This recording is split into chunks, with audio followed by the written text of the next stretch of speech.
خبردار ہو کر دلوں کا چین، دلوں کا اطمینان حاصل کرنے والے انسان سن، الا بذکر اللہ تطمئن القلوب، دلوں کا چین، دلوں کا اطمینان اللہ کی یاد میں موجود ہے، اللہ تعالیٰ کی یاد میں پوشیدہ ہے۔ دلوں کو اگر تسلی مل سکتی ہے تو اللہ کو یاد کرنے سے مل سکتی ہے۔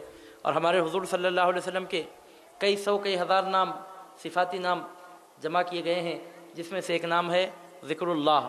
تو مطلب یہ ہوا الا بذکر اللہ تطمئن القلوب کا مطلب یہ ہوا کہ اے دلوں کے چین، سکون، اطمینان کو حاصل کرنے کی کوشش کرنے والے انسان، دلوں کا چین، دلوں کا سکون، دلوں کا اطمینان پوری کائنات میں گھوم پھر کر تجھے کہیں نہیں مل سکتا۔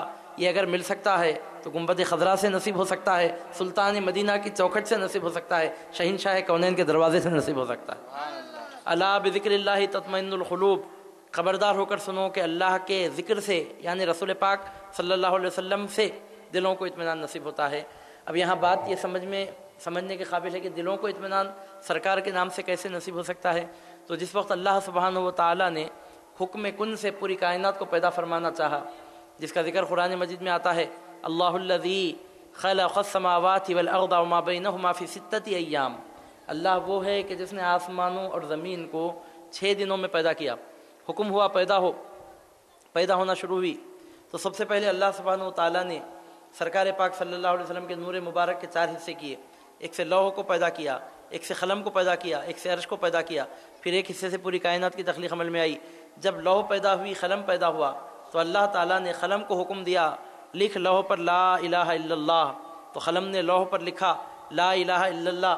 لیکن لکھنا ہی تھا کہ اللہ تعالیٰ کی کبریائی کے جلال سے، اللہ سبحانہ و تعالیٰ کی عظمت و سطوت و شوکت و کبریائی کے تصور سے، اس کی ہیبت سے لوح کانپنے لگا، لوح کانپنے لگی، لوح تھر تھرانے لگی، لوح اپنی جگہ قائم نہیں رہ سکی۔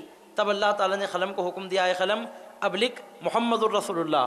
تو قلم نے لوح پر لکھا محمد الرسول اللہ، تو لوح کو قرار نصیب ہوا، لوح کو سکون نصیب ہوا، اطمینان نصیب ہوا۔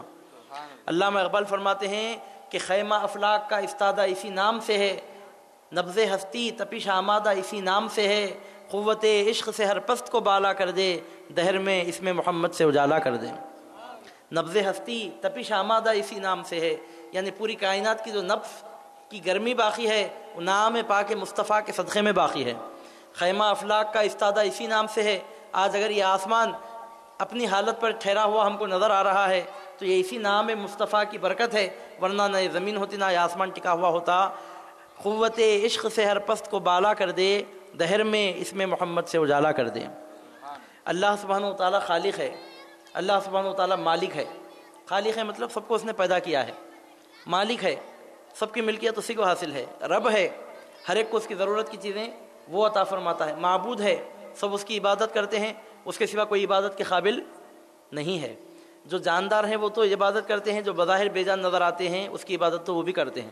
خود قرآن مجید میں ارشاد فرماتا ہے ام من شیء الا یسبح بحمدہ ولکن لا تفقہون تسبیحہم، کوئی چیز کوئی شے ایسی نہیں ہے کہ جو اس کی تسبیح بیان نہ کرتی ہو، لیکن تم ان کی تسبیح کو سمجھ نہیں سکتے۔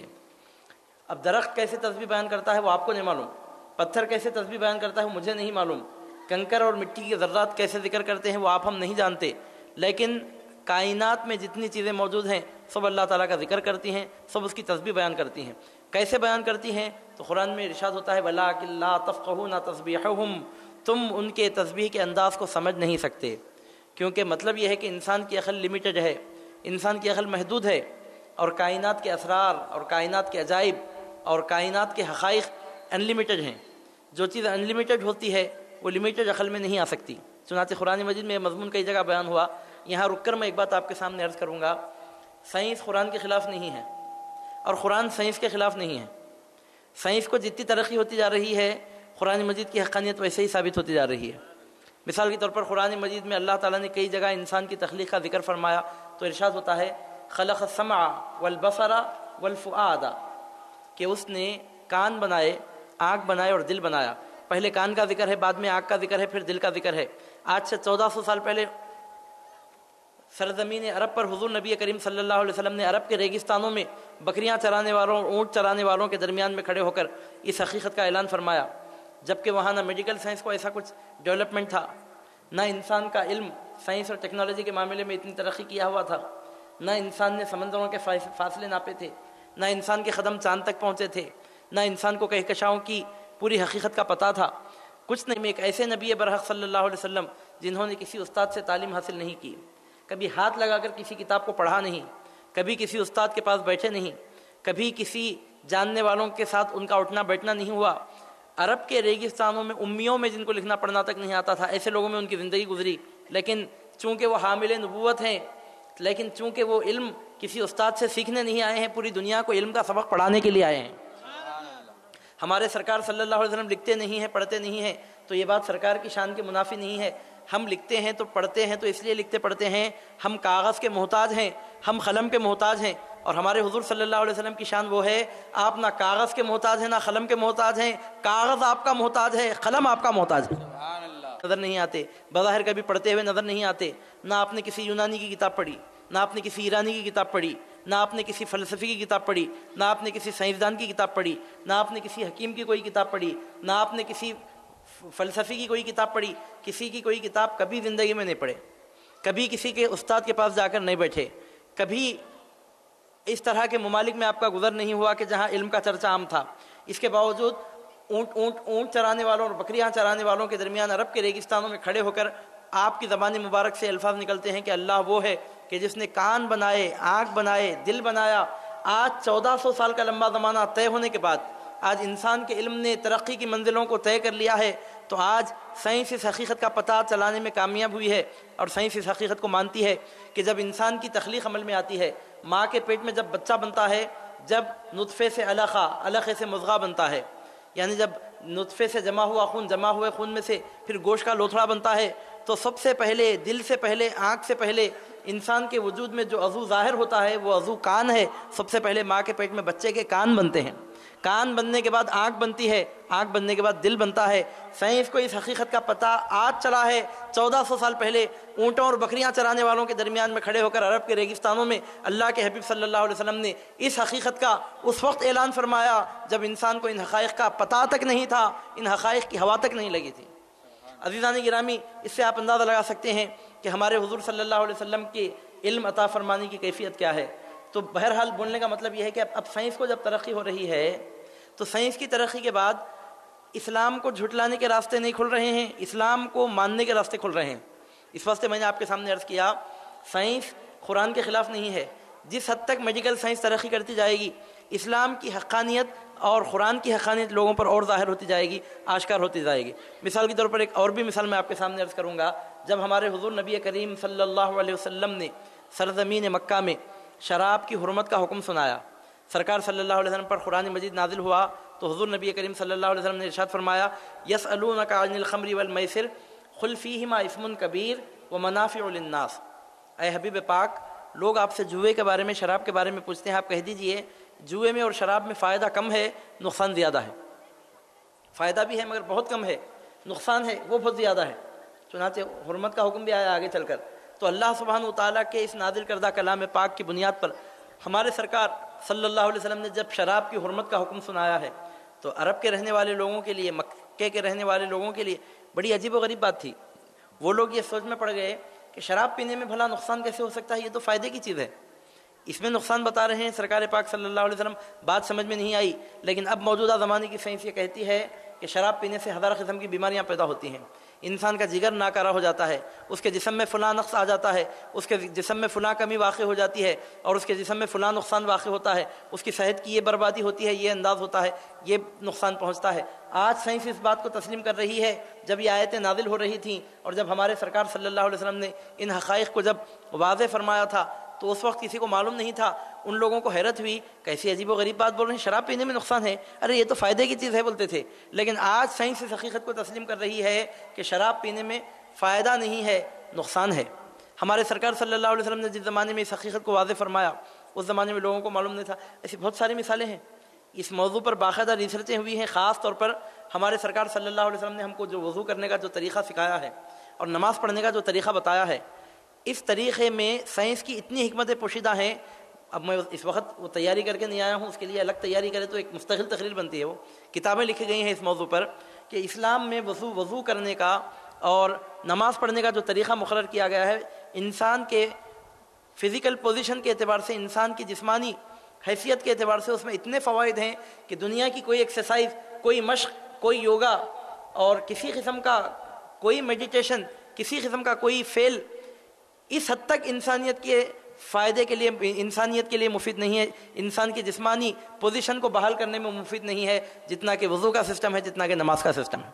جب ہم گردن کا مسح کرتے ہیں، انگلیوں میں خلال کرتے ہیں، تو پورے جسم کے رگوں کا گویا ایک طرح سے اس کو ریفریش کر دیا جاتا ہے اس طریقے کے مطابق، اور پورے جسم کی جو رگیں ہیں ان کو ایک مرتبہ حرکت ہو جاتی ہے۔ اب آپ بولیں گے کہ صرف انگلیوں میں خلال کر رہے ہیں تو یہ کیسے ہوتا ہے؟ اب موجودہ زمانے میں تو باقاعدہ فزیو تھراپی کے ذریعے علاج کیے جا رہے ہیں۔ عزیزان گرامی، یہ باتیں ہیں، مثال کے طور پر ہمارے سرکار صلی اللہ علیہ وسلم نے کھانے کے بارے میں ارشاد فرمایا کہ کم کھانے میں صحت ہے، زیادہ کھانے میں نقصان ہے۔ یہ اس قسم کے ایسے مضامین ہیں۔ مسواک کے بارے میں آپ لے لیجیے، دانتوں کی صفائی کے بارے میں سرکار صلی اللہ علیہ وسلم نے اتنی تاکید فرمائی کہ جب حضور نبی کریم صلی اللہ علیہ وسلم دنیا سے پردہ فرمانے والے تھے، جس دن ہمارے سرکار صلی اللہ علیہ وسلم کا وصال مبارک ہونے والا تھا، ام المومنین عائشہ صدیقہ رضی اللہ تعالیٰ عنہ کے حجرے میں سرکار صلی اللہ علیہ وسلم جلوہ فرما ہے۔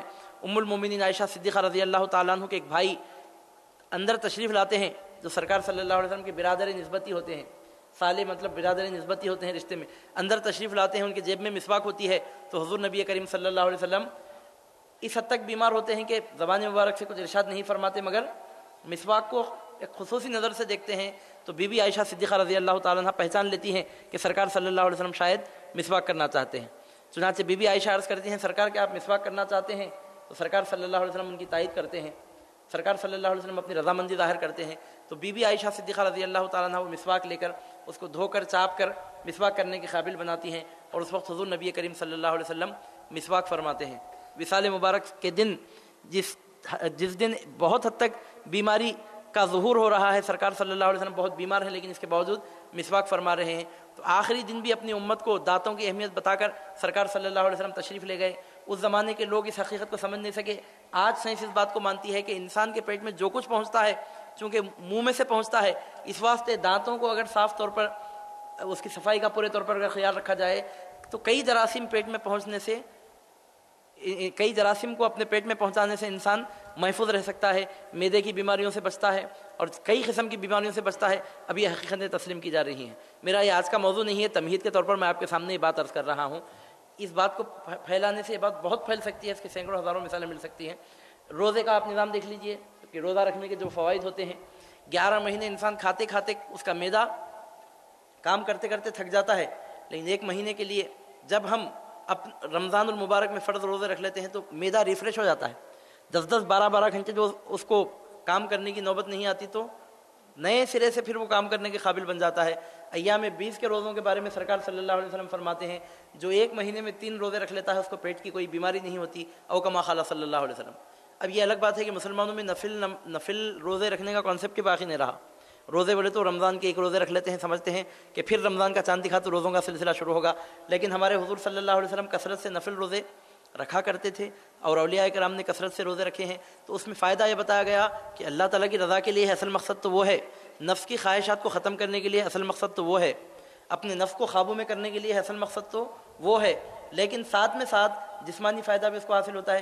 اسلام اور میڈیکل سائنس ایک مستقل موضوع ہے، یہ ایک سپریٹ اور ایک بالکل علیحدہ ٹاپک ہے یہ، اور اس کے تعلق سے بہت کچھ تحقیق کی جا چکی ہے، جس کا نتیجہ نکلتا ہے کہ سائنس قرآن کے خلاف نہیں ہے، قرآن کے مطابق ہے۔ اگر کوئی سائنس کے علم سے واقف ہوتا جائے گا اور سائنس کے حقائق سے واقف ہوتا جائے گا تو قرآن کی حقانیت اس پر اور زیادہ واضح ہوتے جائے گی۔ سائنس قرآن کی تصدیق کرتا ہے اور قرآن سائنس کی تصدیق کرتا ہے، وہ اس کے خلاف نہیں ہے، یہ اس کے خلاف نہیں، یہ ایک بات ہے، پہلی بات۔ لیکن دوسری بات آپ یہ یاد رکھ لیجئے کہ سائنس چاہے کتنی ہی ترقی یافتہ چیز کیوں نہ ہو، بہرحال اس کا تعلق انسان کی عقل سے ہے، اور انسان کی عقل لمیٹڈ ہے۔ تو مجھے آپ کہنے دیجئے کہ سائنس کے ذریعے حاصل ہونے والا علم بھی ان لمیٹڈ نہیں ہے بلکہ بہت زیادہ لمیٹڈ ہے۔ مثال کے طور پر انسان کا وجود جس روح کی وجہ سے قائم ہے، روح کیا چیز ہے آج تک انسان کو معلوم نہیں ہو سکا کہ روح کیا چیز ہے۔ آپ پوری میڈیکل سائنس اٹھا کر کھنگال لیجئے، آپ کو رگوں کی حرکتوں کے بارے میں علم ہوگا، ہڈیوں کی ساخت کے بارے میں علم ہوگا، سانس کے آنے جانے کے بارے میں علم ہوگا، دوران خون کے بارے میں علم ہوگا، فلاں چیزوں کے بارے میں علم ہوگا۔ روح کیا چیز ہے آج تک انسان نہیں پہچان سکا، اور قرآن مجید میں چیلنج کیا گیا ہے قیامت تک انسان معلوم بھی نہیں کر سکتا۔ وَيَسْأَلُونَكَ عَنِ الرُّوحِ قُلِ الرُّوحُ مِنْ أَمْرِ رَبِّي، اللہ تعالیٰ فرماتا ہے کہ آپ سے یہ لوگ روح کے بارے میں پوچھتے ہیں، آپ کہہ دیجئے کہ روح میرے رب کے حکم سے ہے، وما اوتیتم من العلم الا خلیلا، تم کو روح کے بارے میں بہت کم علم دیا گیا ہے۔ روح کی حقیقت کیا ہے اور روح آخر اللہ تعالیٰ کا امر کیسے ہے، میں تفصیل میں نہیں جاؤں گا، ایک مثال آپ کے سامنے صرف ایک مثال دے رہا ہوں، تیزی کے ساتھ بات کو آگے بڑھانے کے لیے وقت بھی کافی ہوا، کافی خطابات آپ سن بھی چکے ہیں، تیزی کے ساتھ اپنی بات میں آگے بڑھاتے ہیں۔ ایک مثال روح کی حقیقت کے ساتھ تعلق سے آپ کے سامنے عرض کروں گا، ایک ایسی مثال عرض کروں گا کہ بڑے سے بڑا عقل رکھنے والا، بڑے سے بڑا سائنس کا علم رکھنے والا، بڑے سے بڑا فلسفے کا جاننے والا، بڑے سے بڑا منطق کا جاننے والا، بڑے سے بڑا انسان کے جسمانی نظام سے واقف ہونے والا آج تک نہ اس کی حقیقت کو بتا سکا ہے، نہ اس کی تہ تک پہنچ سکتا ہے۔ وہ کیا ہے؟ وہ ہے انسان کا سچا خواب۔ ایک آدمی ایک مرتبہ خواب میں دیکھتا ہے کہ فلاں مقام پر جلسہ ہو رہا ہے، اس طرح کرسیاں پڑی ہیں، ایک اسٹیج ہے، اس پر فلاں عالم صاحب آئے ہیں، بیٹھے ہیں، تقریر کیے ہیں۔ خواب پڑا، سوچا بھی نہیں، انہیں غور بھی نہیں کرا، سائیکولوجیکل بھی نہیں، کچھ بھی نہیں، کبھی نہیں، دیکھ لیا، خواب اٹھ گیا، بات بھولی بسری ہو گئی۔ لیکن کبھی 1 سال کے بعد، کبھی 2 سال کے بعد، کبھی 5 سال کے بعد، کبھی 10 سال کے بعد زندگی میں ایک ایسا وقت آیا کہ واقعتاً وہ اس جلسے میں پہنچا ہے۔ کرسیاں دیکھتا ہے تو اس کو اپنا خواب یاد آتا ہے کہ ارے یہی تو وہ کرسیاں ہیں جو میں نے خواب میں دیکھی تھیں۔ اسٹیج دیکھا تو اور پکا یاد آ گیا کہ اسٹیج بھی یہی ہے، بینر بھی یہی ہے، لائٹ بھی یہی ہے۔ اس کے بعد مقرر کو دیکھا تو اور پکا یقین ہو گیا کہ مقرر بھی یہی ہے۔ اب آپ اس کے بارے میں کیا کہیں گے؟ خواب دیکھنے والے نے خواب دیکھا 5 سال پہلے، خواب دیکھنے والے نے خواب دیکھا 10 سال پہلے، بلکہ کبھی اس سے بڑھ کر زمانہ پہلے بھی خواب دیکھنے والا خواب دیکھتا ہے۔ وہ خیر خواب کیا دیکھا کیا نہیں دیکھا وہ ایک الگ بات ہے، لیکن جب تعبیر کا وقت ظاہر ہوتا ہے، جب وقت آ جاتا ہے تو خواب دیکھنے والا اسی خواب کو حقیقت کی دنیا میں دیکھ لیتا ہے۔ اب وہ کیسے دیکھا؟ 10 سال کے بعد ہونے والا واقعہ 10 سال پہلے اس کو نظر کیسے آ گیا؟ 5 سال کے بعد ہونے والا واقعہ 5 سال پہلے اس کو نظر کیسے آ گیا؟ بعد میں پیش آنے والی بات اس کو پہلے کیسے نظر آ گئی؟ بڑے سے بڑے سائنٹسٹ سے ہم پوچھتے ہیں بتا تیری سائنس کیا کہتی ہے، سر جھکا کر بولنا پڑتا ہے کہ ہم نہیں جانتے۔ بڑے سے بڑے فلسفی سے آپ پوچھیے کہ ذرا تطبیق تو دیجئے، سر جھکا کر بولنا پڑتا ہے کہ ہم نہیں جانتے۔ بڑے سے بڑے منطقی سے، بڑے سے بڑے ڈاکٹر سے آپ پوچھیے، بڑے سے بڑے دماغی علاج کرنے والے سے آپ پوچھیے، بڑے سے بڑے نفسیات کے ماہر سے آپ پوچھیے کیا چیز ہے، قیامت تک نہیں بتا سکتا۔ یہ روح کی حقیقت ہے جس کے بارے میں ہمارے سرکار صلی اللہ علیہ وسلم ارشاد فرماتے ہیں کہ نبوت ختم ہو گئی، نبوت کا 46واں حصہ باقی رہ گیا، وہ سچے خواب ہیں، وہ کما قال صلی اللہ علیہ وسلم۔ سچے خوابوں کو ہمارے سرکار صلی اللہ علیہ وسلم نے نبوت کا 1/46واں حصہ قرار دیا۔ 1/46 تو مطلب کیا؟ 2% سے کچھ زیادہ نکلتا ہے، 2% نکلتا ہے۔ نبوت ختم ہو گئی مگر نبوت کا 2 حصہ باقی رہ گیا، 2 اب اس میں پوائنٹ کے بعد کچھ نمبر نکلتے ہیں، اتنا حصہ باقی رہ گیا۔ وہ کیا حصہ ہے؟ تو ہمارے حضور نبی کریم صلی اللہ علیہ وسلم ارشاد فرماتے ہیں سچے خواب ہیں۔ ہمارے پاس لوگ آتے ہیں درگاہ شریف میں، کبھی کبھی آ کر بولتے ہیں کہ ہم کبھی درگاہ کو آئے نہیں تھے کبھی آنے سے پہلے، مگر خواب میں یہ درگاہ نظر آئی تھی، معلوم نہیں تھا کدھر ہے کیا ہے، آ کر جب حاضری دی تو معلوم ارے یہ تو وہی درگاہ ہے جو ہم خواب میں دیکھے تھے۔ کئی لوگ ایسے ہیں جو مدینہ طیبہ کو کبھی گئے نہیں، مدینہ طیبہ کو خواب میں دیکھ لیتے ہیں، اس کے بعد جب ان کی زندگی ان کو وہاں سرکار کے دیار میں پہنچاتی ہے، وہاں پہنچ کر جب ان در و دیوار کو دیکھتے ہیں، وہاں پہنچ کر جب اس آب و ہوا کو دیکھتے ہیں، وہاں پہنچ کر جب اطراف و اکناف کو دیکھتے ہیں تو حیرت میں پڑ جاتے ہیں کہ یہ تو وہی مقام ہے جہاں ہم اس سے پہلے آ چکے ہیں، یہی تو وہ مقام ہے جس کو ہم خواب میں دیکھ چکے ہیں۔ یہاں تک بات رہتی تو ایک الگ بات ہے، مکہ شریف کو دیکھے، بغداد شریف کو دیکھے، خیر وہ بات الگ ہے۔ اس سے بڑی بات کیا ہے؟ ایک ایسا مقام جس کو انسان اپنی زندگی میں دیکھ ہی نہیں سکتا، اس مقام کو بھی انسان اپنی خوابوں میں دیکھ لیتا ہے۔ جنت ہے، جنت کو دیکھتے ہیں خواب میں کہ یہ بڑے بڑے فوارے ہیں، وہ اونچا اونچا آسمان ہے، وہ ہوائیں چل رہی ہیں اور وہ گھنے گھنے درختوں کے سائے ہیں۔ اب خواب دیکھنے والے جو جنت کو دیکھتے ہیں، قرآن میں حدیث میں جو جنت کے جو مناظر بتائے گئے ہیں خوابوں میں وہ بھی نظر آ جاتے ہیں۔ حقیقت کی دنیا میں اگر کوئی انسان دیکھنا چاہا تو چاہے کتنا ہی بڑا سیٹلائٹ سسٹم کیوں نہ وہ فکس کر لے، چاہے کتنی ہی بڑی دوربین وہ کیوں نہ لگا لے، چاہے کتنے ہی آلات کو ایجاد کیوں نہ کر لے، لیکن ان حقائق کو وہ دیکھ نہیں سکتا۔ لیکن خواب کی دنیا میں انسان وہ بھی دیکھ لیتا ہے۔ اور مزے کی بات یہ ہے انبیاء کے خواب تو وہی ہوتے ہیں، اس سے تو بحث ہی نہیں ہے۔ اولیاء کے اکثر خواب سچے ہوتے ہیں، اکثر و بیشتر خواب 99.9% خواب سچے ہوتے ہیں اولیاء اللہ کے۔ لیکن مزے کی بات یہ ہے آپ کے جیسے ہمارے جیسے ناکارہ انسانوں کے بھی خواب بعض وقت سچے ہو جاتے ہیں۔ اس کے بارے میں اب آپ بولیے کہ کیا کہتے ہیں؟ خود آپ کی زندگی میں بھی ہو سکتا ہے کچھ ایسے خواب آپ دیکھے ہوں گے، مجھے بھی اس کا تجربہ حاصل ہے۔ ہر انسان کو کبھی نہ کبھی تجربہ حاصل ہوتا ہے۔ زیادہ بڑی چیز اگر نہیں دیکھے، کچھ اچھی چیز نہیں دیکھے تو معمولی چیزوں میں صحیح یہ حقیقت ہمارے سامنے آتی ہے۔ مثال کے طور پر آپ خواب میں ایک مقام سے گزرے، ایک لمبے زمانے کے بعد پھر وہاں سے گزرے تو آپ کو یاد ہے ارے اس مقام کو تو ہم خواب میں دیکھ چکے ہیں، کبھی دیکھے نہیں تھے، خواب میں دیکھے تھے، لیکن ایک وقت آیا کہ وہ خواب سچا ہو گیا۔ اب آپ مجھے بتائیے کہ سائنس کیا کہتی ہے؟ سر جھکا کر سائنس کو بولنا پڑتا ہے کہ ہم نہیں جانتے۔ سچے خواب آخر کیسے سچے ہوتے ہیں، دیکھنے والا آخر پہلے کیسے دیکھتا ہے؟ تو عزیزان گرامی یہ وہ حقیقت ہے 2013 تک نہیں، ابھی جب تک قیامت قائم نہیں ہوگی اس وقت تک کے لیے ہم قرآن کی روشنی میں چیلنج کرتے ہیں پوری سائنس کی دنیا کو کہ قیامت تک سائنس اس حقیقت کو پہچان نہیں سکتی۔ اب اللہ سبحانہ و تعالیٰ خواب کیوں دکھا رہا ہے؟ ایسے عجیب و غریب خواب سننے میں آتے ہیں، لوگ جو بولتے ہیں وہ پورے بھی ہوتے ہیں آگے چل کر۔ اللہ تعالیٰ آخر یہ خواب کیوں دکھا رہا ہے؟ اب یہاں پر روحانیت کی بات نکلی ہے تو میں عرض کر رہا ہوں آپ کے سامنے، اور ہمارے سرکار صلی اللہ علیہ وسلم پر وحی آنے سے پہلے سچے خوابوں کا سلسلہ شروع ہوا۔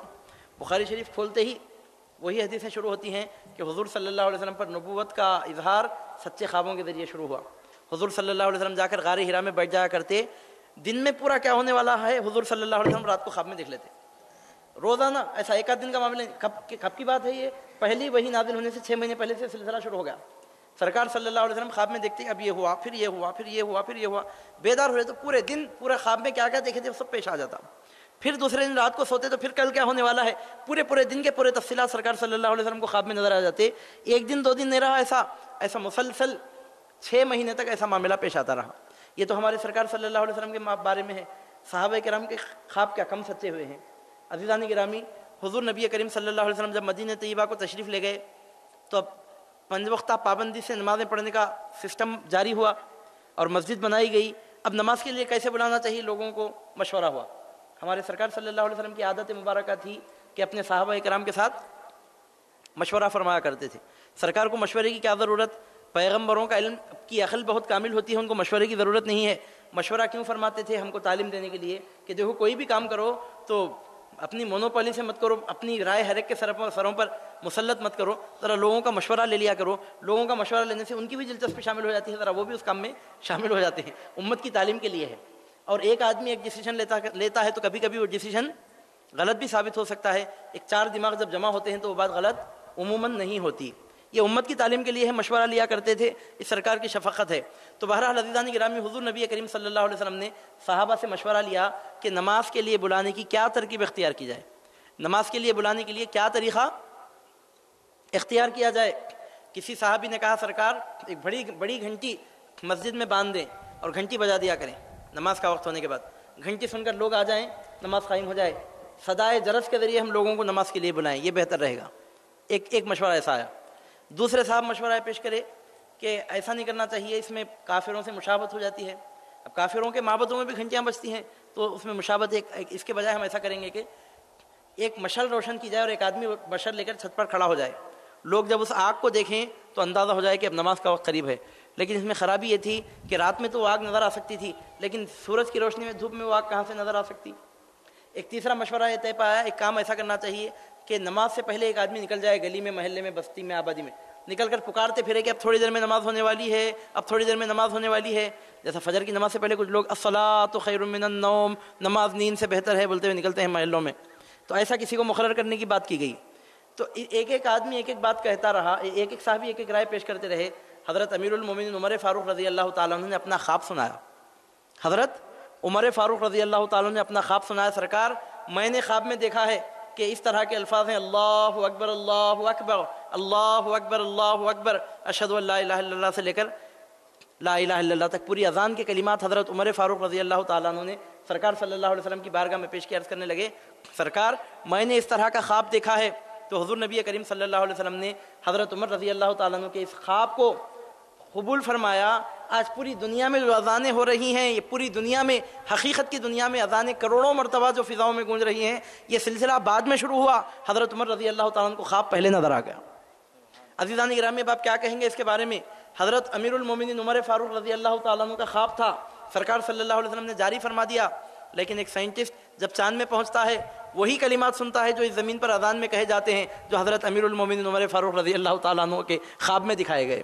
تو اس سے پتہ چلتا ہے کہ سرکار صلی اللہ علیہ وسلم تو سرکار ہیں، سرکار پاک علیہ الصلوۃ والسلام کے صحابہ کرام کے خواب بھی ایسے سچے ہوتے ہیں۔ اور اولیاء اللہ کے خوابوں کے بارے میں تو اب ہم کیا کہیں، عام لوگوں کے خواب بھی سچے ہو جاتے ہیں، بڑی بات نہیں بولنا چاہیے۔ اچھے خاصے گناہ گار لوگوں کے بھی خواب کبھی کبھی اللہ ماشاء اللہ کبھی بھولے بھٹکے کبھی زندگی میں ایک آدھ مرتبہ، گناہ گاروں کے بھی خواب، بے نمازیوں کے بھی خواب کبھی کبھی سچے ہو جاتے ہیں، کبھی ایک آدھ مرتبہ۔ اب سائنس سے اگر ہم پوچھیں کہ سائنس تو بتا کہ ایک آدمی پہلے کوئی چیز دیکھ رہا ہے، بعد میں وہ حقیقت پیش آ رہی ہے، کیسے ہوا؟ سائنس سر جھکا کر کہے گا ہم نہیں جانتے، سائنس اس سے بڑی بات یہ ہے کہ دنیا میں کوئی انسان پروردگار عالم کو خواب حقیقت میں نہیں دیکھ سکتا، لیکن اللہ تعالیٰ کے نیک بندے خواب میں اللہ تعالیٰ کو بھی دیکھ لیتے ہیں۔ ہمارے امام اعظم ابو حنیفہ رحمۃ اللہ علیہ نے اللہ سبحانہ وتعالیٰ کو 100 مرتبہ خواب میں دکھایا۔ امام اعظم ابو حنیفہ رحمۃ اللہ علیہ نے پروردگار عالم کو 100 مرتبہ خواب میں دکھایا۔ کیا شان ہے ہمارے امام اعظم ابو حنیفہ رحمۃ اللہ علیہ کی، اور کیا شان ہے ان کی پیروی کرنے والوں کی۔ ہم کسی ایسے ویسے کی پیروی نہیں کرتے، رسول ملا تو رسول اعظم، امام ملا تو امام اعظم، غوث ملا تو غوث اعظم۔ اللہ ہوں گی وہاں پروردگار عالم کا کیا کیا لطف ہوگا، کیا کیا عنایتیں ہوں گی، کیا کرم ہوگا، کون اندازہ لگا سکتے ہیں۔ تو عزیزان گرامی، میں عرض کر رہا تھا آپ کے سامنے، سائنس اسلام کے خلاف نہیں ہے، اسلام سائنس کے خلاف نہیں ہے، مگر یہ بھی ایک حقیقت ہے کہ سائنس لمیٹڈ ہے اور اللہ تعالیٰ کی جانب سے دیا جانے والا علم انلمیٹڈ ہے۔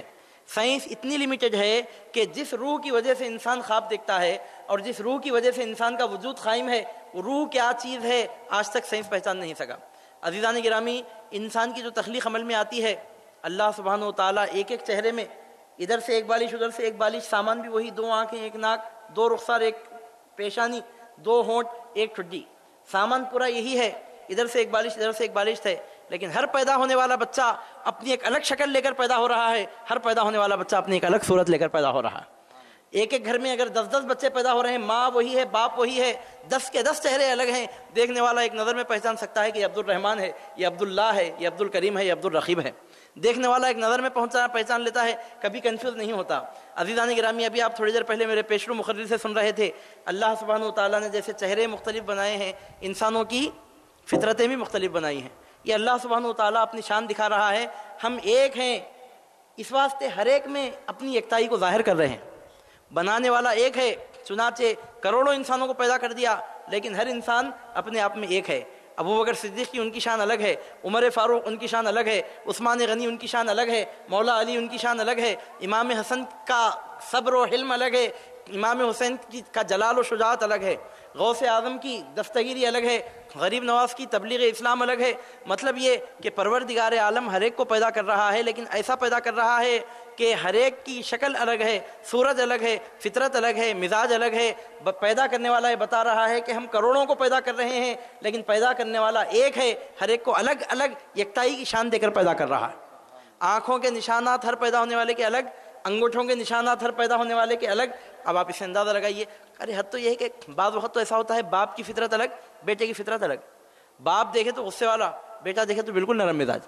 کبھی ایسا ہوتا ہے باپ دیکھے تو نرم مزاج، بیٹا دیکھے تو بہت سخت مزاج۔ کبھی ایسا ہوتا ہے باپ سنی تو بیٹا وہابی، اور اللہ کے فضل سے اب ایسے بھی چینجز آ رہے ہیں، باپ وہابی تو بیٹا سنی، ایسا بھی شروع ہو رہا ہے اللہ کے فضل سے۔ اب ایسا شروع ہو رہا، اب تک کیا دیکھ رہے تھے، باپ وہابی بیٹا سنی۔ ابھی ہم چند دن پہلے سنے کہ بابا کبھی زندگی میں گھر پر جھنڈا نہیں لگاتے تھے، 11ویں نہیں کرتے، ان کا بیٹا ان کے گھر پر جھنڈا لگا دیا غوث پاک کا۔ یخرج الحی من المیت ویخرج المیت من الحی۔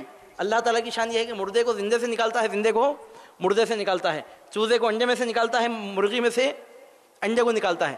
مرغی زندہ، اس میں سے نکلنے والا انڈا مردہ، انڈا مردہ، اس میں سے نکلنے والا چوزا زندہ۔ یخرج الحی من المیت ویخرج المیت من الحی۔ آس بن وائل کے بیٹے عمر بن عاص جا کر سرزمین مصر کو فتح کر دیے۔ عزیزان گرامی، ابو جہل کے بیٹے اکرمہ حضور نبی کریم صلی اللہ علیہ وسلم پر ایمان لا لیے۔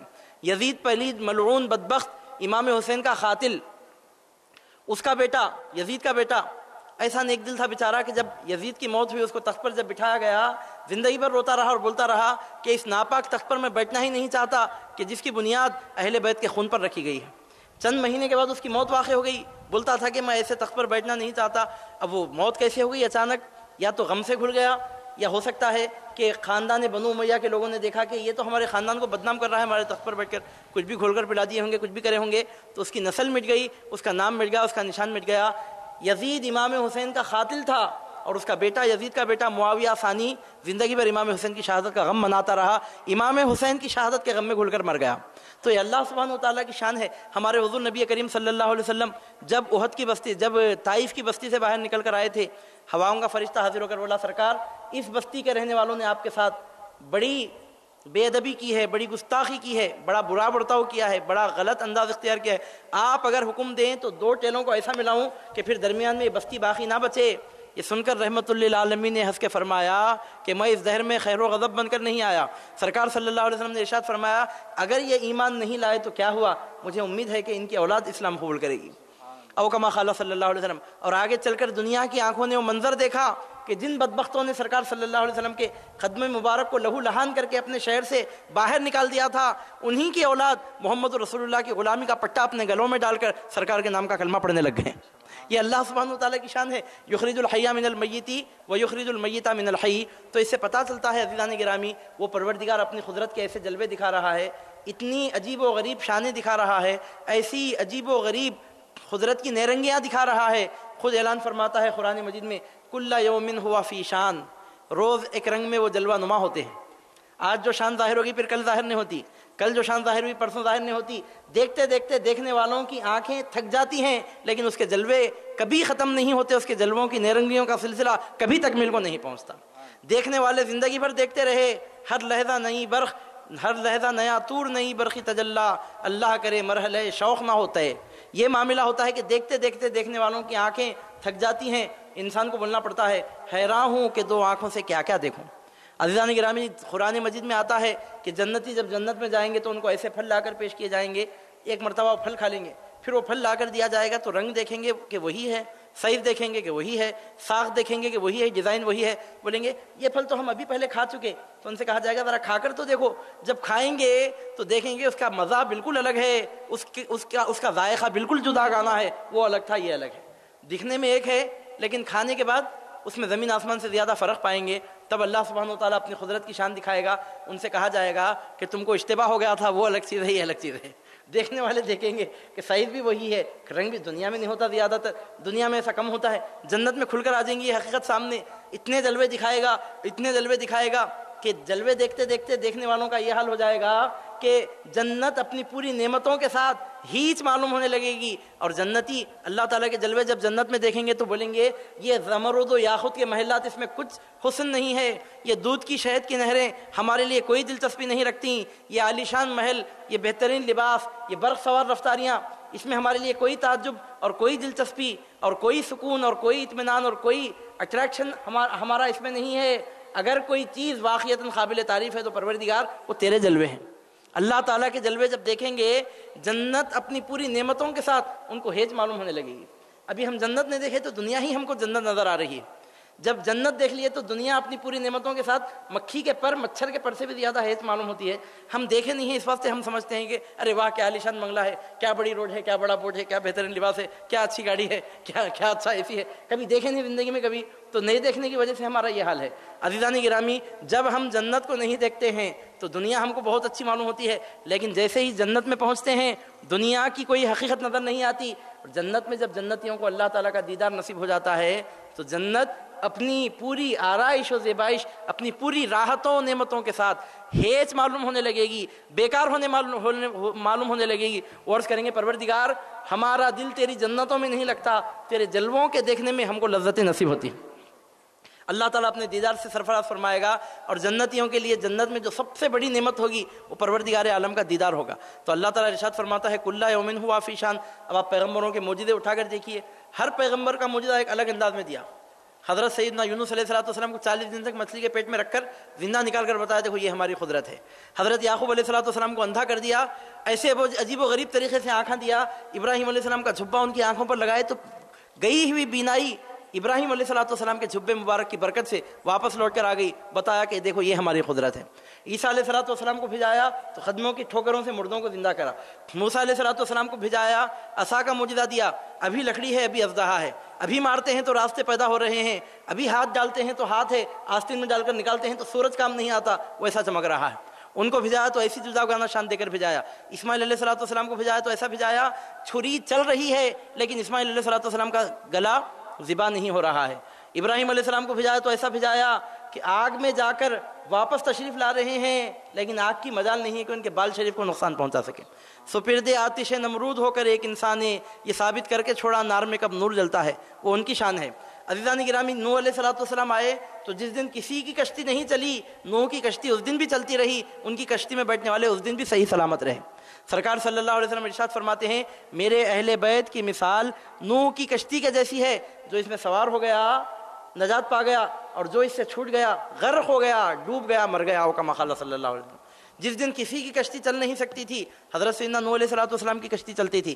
یوسف علیہ السلام کو پیدا کرا تو بے مثل حسن دیا، سلیمان علیہ السلام کو پیدا کرا بے مثال بادشاہت دیا، داؤد علیہ السلام کو بھیجا، ایسی آواز دیا کہ پھر ایسی آواز دنیا کے کانوں نے سنا نہیں۔ جب آپ زبور شریف کی تلاوت فرماتے تو حد تو یہ تھی کہ انسان تو انسان ہے، پرندے تک آ کر قریب قریب منڈلانے لگتے، اور جنگل کے جانور تک آ کر آپ کو گھیر کر زبور شریف سنا کرتے۔ آواز ایسی عطا فرمایا کہ ویسی آواز پھر کسی کو عطا نہیں ہوئی۔ عزیزان گرامی، لیکن جب ہمارے حضور نبی کریم صلی اللہ علیہ وسلم کی اس دنیا میں جلوہ گری ہوئی تو اس شان کے ساتھ ہمارے سرکار تشریف لائے، حسن یوسف دم عیسیٰ ید بیضا داری، آنچ خوباں ہما دارن تو تنہا داری۔ یوسف کا حسن، موسیٰ کا ید بیضا، تمام پیغمبروں کے تمام معجزات حضور نبی کریم صلی اللہ علیہ وسلم کی ذات میں اللہ تعالیٰ نے ایسا جمع کر دیا، یوسف کا حسن بھی حسن محمدی صلی اللہ علیہ وسلم کے سامنے مان پڑ جائے۔ حضرت سیدنا داؤد علیہ السلام کی آواز میں بے شک بہت سریلا پن ہے، لیکن اللہ کے حبیب کی زبان مبارک سے جب قرآن کے نغمے جاری ہوئے تو داؤد علیہ السلام بھی حسرت کریں کہ اے کاش پھر مجھے یہ آواز سننے کا موقع مل جائے۔ عزیزان گرامی، سلیمان علیہ السلام کو ایسی بادشاہت دیا، ہواؤں پر حکومت عطا فرمائی، اور سلیمان علیہ السلام کی شان یہ ہے آپ کی مدد کرنے کے لیے جنات حاضر رہتے تھے، لیکن ہمارے سرکار کو جب دنیا میں بھیجا تو آپ کی مدد کرنے کے لیے جنات کو نہیں بھیجا، آسمان سے فرشتوں کی فوجوں کو اتار دیا۔ عزیزان گرامی، جب ہمارے سرکار صلی اللہ علیہ وسلم تشریف لائے تو اس شان کے ساتھ تشریف لائے، موسیٰ علیہ السلام نے عصا مارا تو دریا پھٹ گیا، سرکار نے انگلی کا اشارہ کیا تو آسمان کے چاند کے 2 ٹکڑے ہو گئے۔ انہوں نے عصا مار کر دریا کے 2 ٹکڑے کر دیے، انہوں نے انگلی اٹھا کر چاند کے 2 ٹکڑے کر دیے۔ عزیزان گرامی، سلیمان علیہ السلام آئے تو اس شان کے ساتھ آئے، اللہ تعالیٰ فرماتا ہے علمنا منطق الطیر، ان کے بارے میں آتا ہے علمنا منطق الطیر، کہ ہم کو پرندوں کی بولیاں سکھائی گئیں۔ سلیمان علیہ السلام آئے تو اس شان کے ساتھ آئے، پرندوں کے ساتھ گفتگو کرتے ہوئے آئے، لیکن ہمارے سرکار صلی اللہ علیہ وسلم جب آئے تو صرف پرندوں کے ساتھ گفتگو کرتے نہیں آئے، پتھروں نے آپ کو سلام کیا، کنکریوں نے دشمن کے ہاتھ میں آپ کے نام کا کلمہ پڑھا۔ اس شان کے ساتھ ہمارے سرکار صلی اللہ علیہ وسلم تشریف لائے۔ جتنے پیغمبروں کی جتنی خوبیاں ہیں، سب خوبیاں جب ایک ذات میں جمع ہو جاتی ہیں تو وہ ذات محمد عربی صلی اللہ علیہ وسلم کی ذات ہوتی ہے۔ اس واسطے میں نے شروع تقریر میں آپ کے سامنے ایک شعر پڑھا، ایک خطاب پڑھا، یہ سچ ہے کہ جسے اللہ کا عرفان ہوتا ہے کوئی قربانی دے دینا اسے آسان ہوتا ہے۔ آپ کے لیے، ہمارے لیے آسان ہے قربانی دینا۔ اتنی دیر اگر آپ یہاں بیٹھے ہیں تو الحمدللہ یہ ایمان کا ثبوت دے رہے ہیں، اپنی سنیت کا ثبوت دے رہے ہیں، کیونکہ آج کا زمانہ ایسا زمانہ ہے، ہمارا کو ٹائم کہاں ہے، سیریل دیکھنے سے ٹائم کہاں بچتا ہمارے پاس، ٹی وی دیکھنے سے ٹائم کہاں بچتا، انٹرنیٹ پر بیہودہ سائٹس دیکھنے سے ہمارے پاس ٹائم کہاں بچتا، مردار دنیا کھانے اور مردار دنیا کمانے کے لیے ہمارے پاس وقت کہاں بچتا۔ اتنی دیر اگر کوئی وقت نکال رہا ہے تو عزیزان گرامی یقیناً یہ بھی غنیمت ہے، لیکن ہم دیکھتے ہیں ہمارا حال یہ ہے کہ رکعت بنے تو سلام کب پھیریں گے، کب مسجد کے باہر نکلیں گے، ایسا معلوم ہوتا ہے کہ وزن پتھر گویا سر پر رکھ دیا گیا ہے، کب نماز ختم ہوگی، کب جلدی یہاں سے باہر نکلیں گے۔ اور نماز پڑھنے کے لیے جب ہم ٹھہرتے ہیں یا ذکر کے حلقے وغیرہ میں بیٹھتے ہیں، 1 گھنٹہ اتنا بھاری معلوم ہوتا ہے کہ بیکار گفتگو میں آپ 4-4 5-5 گھنٹے بیٹھ جائیے، وقت مشکل معلوم نہیں ہوتا، وہ آدھے گھنٹے 1 گھنٹے میں ایسا معلوم ہوتا ہے کہ پورا آدھا دن بلکہ 1 دن کا بڑا حصہ اس میں صرف ہو گیا۔ یہ کیوں ہے؟ اس واسطے کہ ہم کو اللہ تعالیٰ کا عرفان نصیب نہیں ہوا۔ عرفان جن کو نصیب نہیں ہوتا ان کے لیے قربانی دینا بہت مشکل ہوتا ہے، اور جن کو عرفان نصیب ہو جاتا ہے ان کو قربانی دینا مشکل نہیں ہوتا، قربانی دینا ان کے لیے آسان ہو جاتا ہے۔ ہم مسجد میں جاتے ہیں، امام صاحب 1 رکوع پڑھنے کی جگہ 1.5 رکوع پڑھ دیے تو ہمارا دم نکلنا باقی رہتا ہے کہ یہ کیا ہو گیا، یہ کیا ہو گیا، ہو یہ حالت ہوتی ہے۔ لیکن بی بی فاطمہ الزہرا رضی اللہ تعالیٰ عنہ کا یہ حال تھا، سجدے میں سر رکھتی، ایک سجدہ ابھی دل بھر کر ادا نہیں ہوتا کہ فجر کی اذان ہو جاتی، تو بی بی فاطمہ سجدے سے سر اٹھا کر اللہ تعالیٰ کی بارگاہ میں عرض کرتی، پروردگار تو نے رات کتنی چھوٹی بنائی ہے کہ فاطمہ نے جی بھر کر ایک سجدہ بھی نہیں کیا اور تیری رات ختم ہو گئی، ابھی ایک سجدے کی لذت بھی مجھے نصیب نہیں ہوئی، تیری رات ختم ہو گئی۔ عزیزان گرامی، آخر وہ کیفیت یہاں، وہ کیفیت تو ہم کو قیامت تک نصیب نہیں ہو سکتی، اس کیفیت کا صدقہ بھی ہم کو نصیب نہیں ہو رہا ہے۔ یہ کیوں ہے؟ ہم چین سے، سکون سے، اطمینان سے بیٹھے ہیں، ایک 10-15 منٹ فرض نماز پڑھنے کے لیے ہمارے پاس وقت نہیں ہے، اور امام حسین رضی اللہ تعالیٰ عنہ کا وہ حال ہے، تیر اور تلوار کے 72 زخم آپ کے جسم میں نازنین پر آ چکے ہیں، لہو ٹپک رہا ہے، نہ وضو کرنے کے پوزیشن میں ہے، نہ تیمم کرنے کی حالت میں ہے، لیکن اس کے باوجود ایک ہی فکر ہے کہ وقت ظہر شروع ہو چکا ہے، کہیں ایسا نہ ہو کہ میں نماز نہ پڑھوں اور میری شہادت ہو جائے، ایک ہی فکر ہے۔ چنانچہ ایک ہی فکر ہے کہ کسی طرح میں نماز پڑھ لوں، آپ سجدے میں سر رکھتے ہیں اور قاتل آپ کے سر اقدس کو آپ کے تن اقدس سے جدا کرتا ہے۔ ایسی نازک حالت میں نماز کی وہ فکر ہے یہ کیفیت ہم کو کیوں نصیب نہیں ہو رہی ہے؟ تو ماننا پڑتا ہے کہ ان کو اللہ کا عرفان تھا، ہم کو اللہ کا عرفان نہیں ہے. ہم کو دنیا کا عرفان ہے، نفس کا عرفان ہے، اپنے دنیا کے فائدوں کا پورا عرفان ہے کہ کون سی چیز کہاں سے خریدے تو کتنے کم پیسوں میں مل سکتی، کون سی چیز خریدے اور کتنی اچھی کوالٹی کی مل سکتی، کون سی نوکری کرے تو اور کتنا زیادہ بینیفٹ مل سکتا، کون سا پلاٹ خریدے تو 10,000 بڑھ کر آ سکتے، کون سے بزنس میں ہاتھ ڈالے تو ایک 5-7 ہزار روپے کے بڑھ کر آمدنی کی توقع. یہ پوری ہوشیاری ہے دنیا کے معاملات میں. لیکن افسوس کی بات ہے کہ اللہ اور اللہ کے رسول کو یاد کرنے کے لیے ہمارے پاس وقت نہیں ہے. ہم کو دنیا کا عرفان ہے، نفس کا عرفان ہے.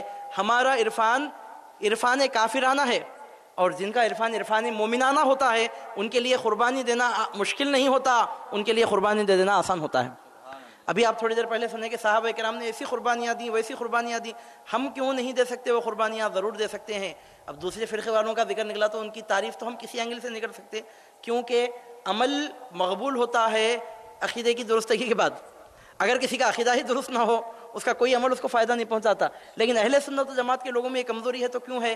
اس واسطے کہ سرکار صلی اللہ علیہ وسلم پہلے فرما دیے ہیں کہ میری امت شرک تو نہیں کریں گی، دنیا کی محبت میں برباد ہوں گی. فرمائے شرک کرنے والی نہیں ہے یہ امت، البتہ دنیا کی محبت میں یہ امت برباد ہوں گی. تو اب دنیا کی ایسی محبت ہے الامان والحفیظ. تو بہرحال عزیزان گرامی میں عرض کر رہا تھا، شاعر کہتا ہے یہ سچ ہے کہ جسے اللہ کا عرفان ہوتا ہے کوئی قربانی دے دینا اسے آسان ہوتا ہے. اس کے بعد ذرا بھاری بات ہے، مگر جس کو رسول اللہ کا عرفان ہوتا ہے وہ قربانی نہیں دیتا ہے، خود قربان ہوتا ہے. اب کیا مطلب اس کا؟ کیا اللہ کے عرفان سے بڑا رسول اللہ کا عرفان ہے؟ نعوذ باللہ من ذالک. اللہ تعالیٰ کے عرفان سے بڑا سرکار کا عرفان ہے کیا؟ نعوذ باللہ من ذالک. تو مطلب یہ ہے اس کا کہ اگر کوئی اللہ تعالیٰ کو سرکار کو پہچانے بغیر پہچانتا ہے تو اس کا عرفان کامل نہیں ہے. اگر کوئی اللہ کو سورج کا رب کہہ کر پہچانتا ہے تو اس کا عرفان ناقص ہے. اگر کوئی اللہ کو چاند کا رب کہہ کر پہچانتا ہے تو اس کا عرفان ناقص ہے. اگر کوئی اللہ کو زمین کا رب کہہ کر پہچانتا ہے تو اس کا عرفان ناقص ہے. اگر کوئی اللہ کو انسان کا رب کہہ کر پہچانتا ہے تو اس کا عرفان ناقص ہے. اگر کوئی اللہ کو پوری کائنات کا رب کہہ کر پہچانتا ہے تب بھی اس کا عرفان ناقص ہے. اگر کوئی اللہ تعالیٰ کو رب محمد کی حیثیت سے پہچان لے اس کا عرفان کامل ہے. عرفان کی معراج پر پہنچ گیا، عرفان کی بلندی پر پہنچ گیا. کیوں؟ اس واسطے کہ پوری کائنات میں جتنے کمالات بکھرے ہوئے ہیں وہ تمام کمالات ایک جگہ جب سمٹتے ہیں تو ذات گرامی کا نام ہے محمد رسول اللہ. اگر کوئی سرکار کو پہچان کر اللہ کو پہچانتا ہے رب محمد کی حیثیت سے، اگر کوئی اللہ تعالیٰ کو پہچانتا ہے تو اس کا عرفان اتنا کامل ہوتا ہے کہ جو دوسرے مخلوقات کو دیکھ کر اللہ کو پہچانتا ہے وہ قربانی دینے کی پوزیشن میں آتا ہے. لیکن جو سرکار کو پہچان کر اللہ کو پہچانتا ہے وہ قربانی دینے کی پوزیشن میں نہیں آتا، خود اپنے آپ کو قربان کر دینے کی پوزیشن میں ہوتا ہے. سرے دوستاں سلامت نہ شود نصیب دشمن کے ہلاک خنجر تو، سرے دوستاں سلامت کے تو خنجر آزمائی. دشمنوں کا یہ نصیب نہ ہو کہ تیرے خنجر سے ہلاک ہو، دوستوں کا سر تیرے خنجر سے ہلاک ہونے کے لیے موجود ہے. تو عزیزان گرامی، جفا جو عشق میں ہوتی ہے وہ جفا ہی نہیں، ستم نہ ہو تو محبت میں کچھ مزہ ہی نہیں. اب اللہ تعالیٰ امتحانات لیتا ہے، دیکھتا ہے کہ اس کے بندے کہاں تک کس حد تک امتحانات دیتے ہیں. یہ حقیقت ہے کلمہ طیبہ لا الہ الا اللہ محمد رسول اللہ. یہ حقیقت جس کو نصیب ہو جائے. آپ معاف کرنا، یہاں پر ایک اور بات بھی میں عرض کروں گا. آدم علیہ السلام کے امتی بھی مومن ہیں، نوح علیہ السلام کے امتی بھی مومن ہیں، ابراہیم و موسیٰ و عیسیٰ و داؤد و زکریا و یحییٰ و سلیمان و ایوب و یونس اور تمام پیغمبروں کے علیہم السلام تمام پیغمبروں کے امتی مومن ہیں. خیر امت نہیں ہے، مگر خیر امت کا لقب ان کو نہیں ملا. کیوں؟ کسی نے آدم کو پہچان کر خدا کو پہچانا، کسی نے نوح کو پہچان کر خدا کو پہچانا، کسی نے ابراہیم کو پہچان کر خدا کو پہچانا، کسی نے اسماعیل کو پہچان کر خدا کو پہچانا. خیر امت نہیں بنے. یہ اس امت نے محمد عربی صلی اللہ علیہ وسلم کو پہچان کر خدا کو پہچان لیا، اب یہ امت خیر امت بن گئی. اس کا عرفان سب سے بڑھ کر کامل عرفان ہو گیا. چنانچہ ہمارے حضور نبی کریم صلی اللہ علیہ وسلم نے اپنی امت کی ایسی شان بیان فرمائی کہ قیامت کے دن پہلے آنے والے پیغمبروں کی امتیں جنت میں بعد میں جائیں گی، سرکار صلی اللہ علیہ وسلم کے امتی جنت میں پہلے جائیں گے. کیوں؟ اس واسطے کہ ان کا عرفان کامل ہے. عرفان کامل کیوں ہے؟ اس واسطے کہ یہ عام نبی کی امت نہیں ہے، نبیوں کے امام کی امت ہے، رسولوں کے بادشاہ کی امت ہے. یہ عام پیغمبروں کی امت نہیں ہے، یہ اس نبی کی امت ہے جس کی ذات گرامی میں اللہ سبحانہ وتعالیٰ نے سب خوبیاں سب کمالات ایسے جمع فرما دیے کہ پورے پیغمبروں کے پورے کمالات ہمارے سرکار صلی اللہ علیہ وسلم کی ذات گرامی میں جمع ہو. اب اگر کوئی سرکار کو پہچانے بغیر اللہ تعالیٰ کو پہچانتا ہے، سرکار کو نہیں پہچانا اللہ تعالیٰ کو پہچان رہا ہے تو اس کی پہچان ناقص ہے، کامل نہیں ہے. اگر کوئی محمد عربی صلی اللہ علیہ وسلم کو پہچان لیا، اب اللہ تعالیٰ کا عرفان جو اس کو نصیب ہو رہا ہے وہ عرفان ناقص نہیں ہے، وہ عرفان کامل ہے۔ اب اس عرفان کے نتیجے میں ایسے مراتب نصیب ہوتے ہیں۔ ایک مرتبہ اب سرکار تو سرکار ہے، سرکار کے غلاموں کی ایسی شان بیان ہوئی ہے۔ ایک مرتبہ حضور نبی کریم صلی اللہ علیہ وسلم نے حضرت بلال کی شان بیان کرتے ہوئے کہا جنت میں سب سے پہلے اے بلال تم داخل ہو گئے۔ حیرت میں پڑ گئے، سرکار معاف کرنا، ڈرتے ڈرتے بولے پیغمبروں سے پہلے بھی میں جاؤں گا؟ سرکار فرمایا ہاں پیغمبروں سے پہلے بھی تم جنت میں جاؤ گے۔ حالانکہ پیغمبروں کا مقام بہت بڑا ہے، حضرت بلال صحابی ہیں، غیر نبی ہیں، نبی کے مراتب کو نہیں پہنچ سکتے۔ دیکھیے مقامات اور مراتب وہ ایک الگ چیز ہے، لیکن غلامی میں بعض مرتبہ ایسی چیزیں نصیب ہو جاتی ہیں کہ اس کی ایک انوکھی شان ہو جاتی ہے۔ حضرت بلال رضی اللہ تعالیٰ نے عرض کیا سرکار کیا پیغمبروں سے بھی پہلے؟ سرکار نے فرمایا ہاں پیغمبروں سے بھی پہلے۔ اب تو اور ڈر گئے، ڈرتے ڈرتے عرض کرے سرکار گستاخی معاف، کہ آپ سے بھی پہلے؟ سرکار صلی اللہ علیہ وسلم نے فرمایا ہاں مجھ سے بھی پہلے، وہ اس طرح کہ جس اونٹ پر بیٹھ کر میں جنت میں جاؤں گا اس اونٹ کی نکیل تو تھامے ہوئے ہوگا، اور جب کوئی اونٹ پر بیٹھ کر جاتا ہے تو نکیل پکڑنے والا سامنے جاتا ہے، اونٹ پر بیٹھنے والا پیچھے اونٹ پر بیٹھ کر آتا ہے۔ تو حضور نبی کریم صلی اللہ علیہ وسلم جب جنت میں داخل ہوں گے تو سرکار صلی اللہ علیہ وسلم اونٹ پر بیٹھے ہوئے ہوں گے اور نکیل حضرت بلال رضی اللہ تعالیٰ عنہ تھامے ہوں گے۔ جب در جنت کھولا جائے گا، آدم کی اولاد میں اللہ کی پوری مخلوق میں سب سے پہلے جس کا قدم جنت میں پڑے گا حضرت بلال رضی اللہ تعالیٰ عنہ کا قدم پڑے گا۔ عزیزان گرامی یہ شان محمد عربی صلی اللہ علیہ وسلم کے غلاموں کی ہے، یہ شان ہے ان کے غلاموں کی، سرکار کا عالم کیا ہوگا۔ کلمہ پڑھنے والوں کی یہ شان ہے کہ جنت کا دروازہ کھل رہا ہے اور داخلہ سب سے پہلے ہو رہا ہے، ان کا داخلہ ہو رہا ہے۔ تو یہ مراتب، یہ مقامات کیوں نصیب ہوئے؟ کسی اور پیغمبر کی امت کو کیوں نصیب نہیں ہوئے؟ اور یہ بات قرآن مجید میں اللہ تعالیٰ نے وضاحت اور صراحت کے ساتھ ارشاد فرمائے۔ نص قطعی بولتے ہیں اس کو، نص قطعی کا مطلب ایسے کلیئر الفاظ کہ اس میں سوچنے سمجھنے کا کچھ تقاضا ہی نہیں ہوتا، الفاظ سنتے ہی بات معلوم ہو جاتی ہے۔ چنانچہ ارشاد ہوتا ہے کنتم خیر امت، اے حبیب پاک کے امتیو تم خیر امت ہو۔ کیوں خیر امت ہے؟ سرخاب کے پر لگے ہیں گا اس امت کو، آخر کیوں یہ شرف دیا گیا، آخر کیوں یہ کمال دیا گیا؟ نماز پڑھنے کی وجہ سے، پہلے کے لوگ بھی نماز پڑھتے تھے، روزہ رکھنے کی وجہ سے وہ لوگ بھی رکھتے تھے، حج کرنے کی وجہ سے وہ لوگ بھی اپنے طریقے سے کرتے تھے، جہاد کی وجہ سے وہ بھی کرتے تھے، نفس کشی کی وجہ سے وہ بھی کرتے تھے، ماں باپ کی خدمت کی وجہ سے وہ بھی کرتے تھے، سچ بولنے جھوٹ سے بچنے کی وجہ سے وہ بھی سب کرتے تھے۔ تو پھر خیر امت کا لقب سرکار صلی اللہ علیہ وسلم کی امت کو کیوں نصیب ہوا؟ اس واسطے نصیب ہوا، علامہ امام بوصیری رحمۃ اللہ علیہ فرماتے ہیں بی اکوام الرسول کنا اکوام الامم، فرماتے ہیں کہ ہم سب سے زیادہ عزت والی امت اس واسطے بن گئے کہ ہم سب سے زیادہ عزت والے نبی کی امت میں پیدا ہوئے، اس واسطے اللہ تعالیٰ نے ہم کو یہ مقام عطا کر دیا۔ جو مقام ابو بکر و عمر کو نصیب ہوا کیا کسی پیغمبر کے کسی صحابی کو نصیب ہو سکتا ہے؟ جو مقام جو مرتبہ نبی کے نواسوں حسن و حسین کو نصیب ہوا کیا کسی پیغمبر کے نواسوں کو ایسا مقام ایسا مرتبہ نصیب ہوا ہے؟ جس طرح نبی کی بیٹی بیوی فاطمۃ الزہرا جنتی عورتوں کی سردار ہیں، 1,00,000 پیغمبروں کی بیٹیوں میں کیا کوئی آپ ایسی بیٹی بتا سکتے ہیں کہ جو تمام جنتی عورتوں کی سردار ہوں؟ نہیں بتا سکتے۔ کیوں نہیں بتا سکتے؟ آخر بی بی فاطمۃ الزہرا بے مثل و بے مثال کیوں ہو گئیں؟ اس واسطے کہ جیسا باپ ان کو ملا کائنات میں کسی کو ایسا باپ نہیں ملا، چونکہ ان کا باپ بے مثال ہے اس واسطے وہ بھی بے مثال ہے۔ ان کے جیسا باپ کسی کو نہیں ملا، چنانچہ ان کے جیسی شان بھی کسی کو نصیب نہیں ہوئی۔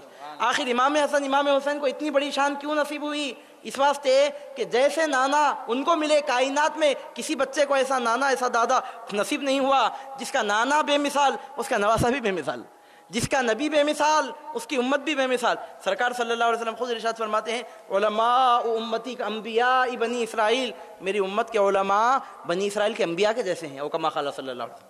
آپ سرکار غریب نواز کے حالات دیکھیے، سرکار پیرانے پیر کی شان دیکھیے، ایک پیغمبروں کا جتنا ورک ہوتا ہے، اللہ معاف کرے نعوذ باللہ بڑی بات نہیں بول رہا ہوں میں، ایک بات آپ یاد رکھیے، پیغمبروں کا مقام بہت بڑا ہوتا ہے۔ کوئی ولی کسی نبی کے نقش قدم کو نہیں پہنچ سکتا، خاک قدم کو نہیں پہنچ سکتا۔ نبی کا مقام بہت بلند ہوتا ہے، کوئی امتی اس مقام کو ہرگز نہیں پہنچ سکتا۔ لیکن سرکار فرماتے ہیں میری امت کے علماء بنی اسرائیل کے انبیاء کے جیسے، مطلب کیا؟ مقام کو کبھی نہیں پہنچ سکتے، لیکن جیسا پیغمبروں کی بے مثال شان دنیا میں ظاہر ہوئی ہے، ہمارے سرکار صلی اللہ علیہ وسلم کی شان وہ ہے آپ کے نام کا کلمہ پڑھنے والے دنیا میں ایسا چمکتے ہیں جیسا پیغمبر چمکا کرتے ہیں۔ عزیزان گرامی، آپ کے نام کا کلمہ پڑھنے والے ایسا ورک کر کے بتاتے ہیں اور ایسا کنٹریبیوشن کر کے بتاتے ہیں اور ایسی خدمات ایسے کارنامے انجام دے کر بتاتے ہیں، پیغمبر وقت کے ذریعے جو کام لیا جاتا ہے سرکار صلی اللہ علیہ وسلم کے امتیوں کے ذریعے وہ کام لیا جاتا ہے۔ جو کام قوموں کے امام کیا کرتے تھے وہ کام محمد عربی کے غلام کرتے ہیں، جو کام صاحب نبوت انبیاء جو کام انجام دیا کرتے تھے سرکار صلی اللہ علیہ وسلم کی امت کے اولیاء کرتے ہیں۔ چنانچہ بعض اولیاء اللہ کے کشف میں یہ بات آئی ہے کہ سرکار صلی اللہ علیہ وسلم جب معراج میں تشریف لے گئے، کشف کے ذریعے یہ بات معلوم ہوئی، بعض اولیاء کرام کو کشف کے ذریعے پتہ چلا، جب سرکار صلی اللہ علیہ وسلم معراج میں تشریف لے گئے، موسیٰ علیہ السلام سے ملاقات ہوئی تو موسیٰ علیہ السلام نے سرکار صلی اللہ علیہ وسلم کی بارگاہ میں معروضہ پیش کیا، سرکار کیا آپ نے ایسا ارشاد فرمایا ہے کہ میری امت کے علماء بنی اسرائیل کے انبیاء کے جیسے ہوتے ہیں، حالانکہ میں بھی بنی اسرائیل کا نبی ہوں؟ آپ فرماتے ہیں کہ آپ کی امت کے اولیاء بنی اسرائیل کے انبیاء کے جیسے، میں بھی بنی اسرائیل کا نبی ہوں، اور کتنی بڑی بات ہے۔ اور حضرت سیدنا موسیٰ علیہ السلام کا کیا مقام، کیا ان کا مرتبہ، اور کیا ان کی عظمت، اور کیا ان کی شان، اور کیا ان کے معجزے، کیا ان کی شخصیت، کیا ان کے کمالات۔ اگر کوئی قرآن مجید ذرا کثرت سے پڑھنا شروع کریں گا نا، متحد بن جاتا انہیں، موسیٰ علیہ السلام کا بڑا عقیدت مند بن جاتا۔ اللہ تعالیٰ نے ایسا ان کا ذکر فرما، اتنی بڑی شان والے پیغمبر ہیں۔ سرکار صلی اللہ علیہ وسلم کو روک لیے معراج کی رات، کیا سرکار آپ ایسا فرمائے کہ آپ کی امت کے اولیاء بنی اسرائیل کے انبیاء کے جیسے، میں بھی تو بنی اسرائیل کا نبی ہوں؟ اگر آپ ایسا ارشاد فرماتے ہیں تو ذرا پیش کیجئے کسی عالم کو، میں ذرا اس کا امتحان لینا چاہتا ہوں۔ تو حضور صلی اللہ علیہ وسلم نے فوراً امام غزالی رحمۃ اللہ علیہ کی روح مبارک کو طلب فرمایا اور موسیٰ علیہ السلام کی خدمت میں پیش کیا، ان کا آپ امتحان لیجئے۔ پہلا سوال کریے، امتحان لینے سے پہلے نام پوچھتے نہیں، اب آئے ہیں بات شروع کرے تو نام پوچھیں۔ موسیٰ علیہ السلام پوچھیں امام غزالی سے، بولو تمہارا نام کیا ہے؟ بولتے ہی امام غزالی بولنا شروع کر دیے، محمد بن فلاں بن فلاں بن فلاں بن فلاں بن فلاں بن فلاں بن فلاں بن فلاں، پورا شجرا پڑھے۔ موسیٰ علیہ السلام بولے بس بس بس بس بس، میں نے تم سے تمہارا نام پوچھا تھا، پورا شجرا نہیں پوچھا۔ تو فوراً پڑھ کر امام غزالی رحمۃ اللہ نے عرض کیا، سرکار گستاخی معاف، جب آپ امتحان لے رہے ہیں تو مجھے بھی لب کھولنے کی اجازت دیجیے، آپ کی اجازت سے کچھ عرض کرنا چاہوں گا۔ تو اجازت پا کر عرض کرنے لگے، اللہ تعالیٰ نے آپ سے پوچھا تھا ما تلک بیمینک یا موسیٰ، اے موسیٰ تمہارے داہنے ہاتھ میں کیا ہے؟ تو آپ فرما دیے کہ ہی عصایا، یہ میری لکڑی ہے۔ بات ختم ہو گئی تھی، لیکن آپ نے اتنا نہیں کہا، قال ہی عصایا اتوکل علیہا واحش بہا علی غنمی ولی فیہا معارب اخری۔ اللہ تعالیٰ پوچھا ہے موسیٰ تمہارے داہنے ہاتھ میں کیا ہے؟ تو آپ نے فرمایا یہ میرے داہنے ہاتھ میں میرا عصا ہے، میں اس پر ٹیک لگاتا ہوں، اس سے میں بکریوں کو ہکالتا ہوں، اس سے میں دوسرے کام بھی نکالتا ہوں۔ کہ اللہ تعالیٰ آپ سے سب پوچھا تھا کہ کیا کیا کام کرتے ہیں؟ اللہ تعالیٰ تو پوچھا کہ آپ کے ہاتھ میں کیا ہے؟ آپ نے کہا لکڑی ہے، جواب ہو گیا تھا لکڑی ہے، ٹیک لگاتا ہوں، بکریوں کو ہکالتا ہوں، دوسرے کام بھی نکلتے ہیں میرے اس میں سے۔ اور دوسرے کام میں کیا نکلتے ہیں؟ تو مفسرین کہتے ہیں کہ موسیٰ علیہ السلام کا عصا دو شاخہ ہے، دو شاخہ بول تو نیچے سے ایسا جانے کے بعد اوپر تک ایسے نہیں جاتا، اوپر ختم ہوتے وقت ایسا وی شیپ آ جاتا، تھوڑا دو شاخہ چھوٹا وی بن جاتا، مطلب سیدھی لکڑی میں بازو سے ایک شاخ ٹوٹ جاتی ہے۔ تو اس پر موسیٰ علیہ السلام کیا کرتے تھے، تھیلی میں کچھ بھی کھانے پینے کا سامان یا دوسرا جو بھی سامان ہوتا، وہ لکڑی کے اوپر جانے کے بعد ایسا ایک اینگل بن جاتا تھا، اس اینگل میں کچھ کھانے پینے کا سامان کچھ دوسرا سامان لٹکا لیا کرتے تھے۔ تو عزیزان گرامی، موسیٰ علیہ السلام نے کہا دوسرے کام بھی نکلتے ہیں، مطلب کچھ سامان بھی میں اس میں رکھ لیتا ہوں۔ اب ایک سوال کے جواب میں کئی باتیں کہیں، یہ میری لکڑی ہے، اس پر میں ٹیک لگاتا ہوں، اس سے میں بکریوں کو ہکالتا ہوں، دوسرے کام بھی نکلتے ہیں۔ تو مفسرین بولتے ہیں کہ وہ کچھ سامان وغیرہ رکھ لیتے تھے حضرت۔ تو امام غزالی سے موسیٰ علیہ السلام نے پوچھا، اے فلاں تیرے نبی نے تجھے امتحان کے لیے میری بارگاہ میں پیش کیا ہے، بول تیرا نام کیا ہے؟ بولنا شروع کرے، محمد بن فلاں بن فلاں بن فلاں بن فلاں، بس بس بس بس بس، میں نے تجھ سے تیرا نام پوچھا تھا، تیرا شجرا نہیں پوچھا۔ عرض کرنے لگے، سرکار امتحان لے رہے ہیں تو رب کھولنے کی اجازت دیجیے، آپ سے اللہ تعالیٰ نے یہ نہیں پوچھا تھا کہ تمہاری اس لکڑی سے تم کیا کیا کام نکالتے ہو، اللہ تعالیٰ اتنا پوچھا کہ تمہارے ہاتھ میں کیا ہے، اور آپ سب بولتے رہے۔ تو موسیٰ علیہ السلام جلال کے انداز میں فرمانے لگے، میں نے کلام اس لیے لمبا کیا تھا تاکہ پروردگار عالم سے گفتگو کی سعادت مجھے زیادہ دیر تک نصیب ہوتی رہے، میرے پروردگار سے میں ہم کلامی کا شرف حاصل کرتا رہوں۔ امام غزالی نے اجازت لے کر ہاتھ جوڑ کر عرض کیا، سرکار میں نے بھی آپ کی خدمت میں اپنا جواب اس لیے لمبا کر دیا، موسیٰ علیہ السلام کے جیسے جلیل القدر پیغمبر کی مجلس میں کچھ زیادہ وقت مجھے گزارنے کا موقع ملے۔ آپ نے کہا کہ میں اللہ تعالیٰ سے شرف ہم کلامی کو طویل کرنا چاہتا تھا۔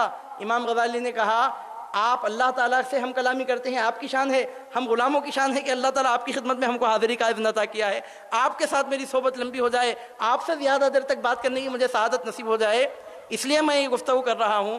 حضور نبی کریم صلی اللہ علیہ وسلم نے اشارے سے امام غزالی کو کہا، بس بس بس، اشارہ فرمایا۔ امام غزالی رحمۃ اللہ علیہ خاموش رہے۔ موسیٰ علیہ السلام نے سرکار سے مخاطب ہو کر کہا، سرکار آپ کو یہ کہنے کا حق ہے کہ آپ کی امت کے اولیاء علماء بنی اسرائیل کے انبیاء کے جیسے ہیں۔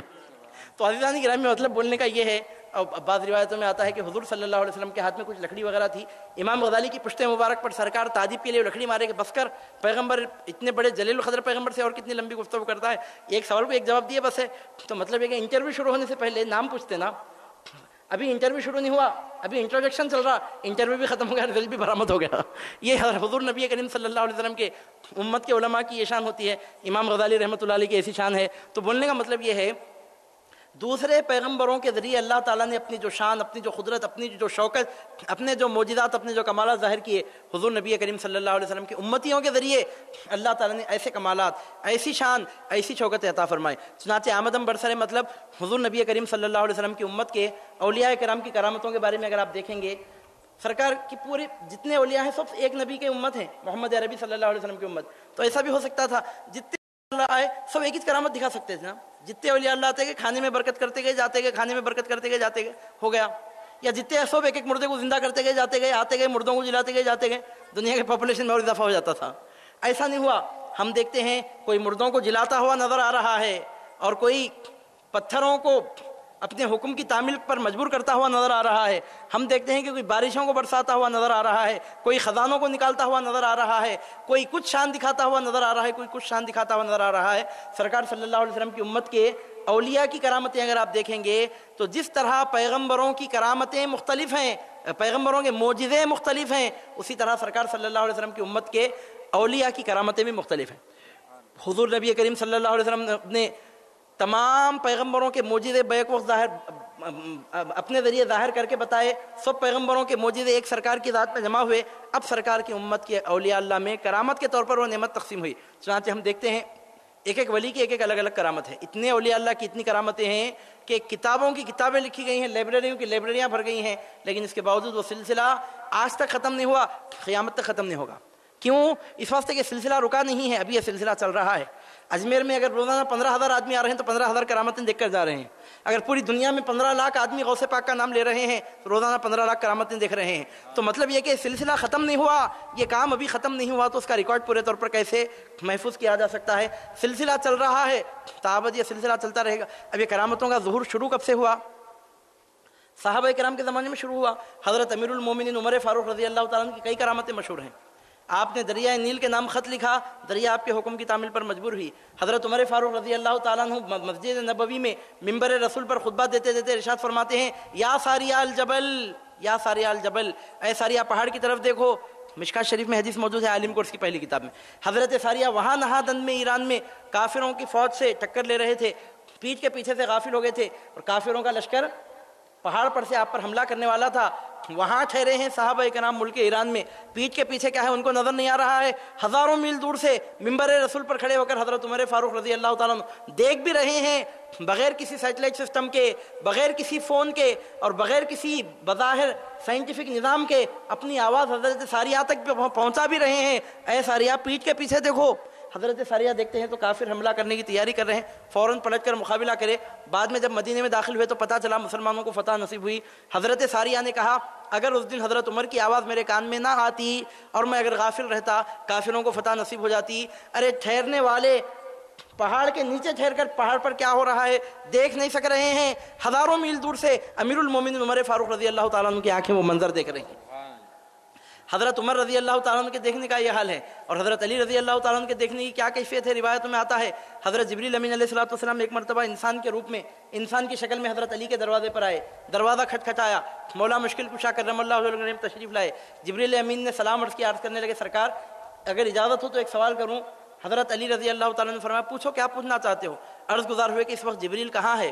تو حضرت علی نے ایک نظر آسمان کی طرف ڈالی, ایک نظر زمین کی طرف ڈالی, مشرق میں دیکھا, مغرب میں دیکھا, زیادہ دیر نہیں لگی, ایک نظر 1 2 3 4 مشرق و مغرب میں زمین و آسمان کی طرف دیکھا.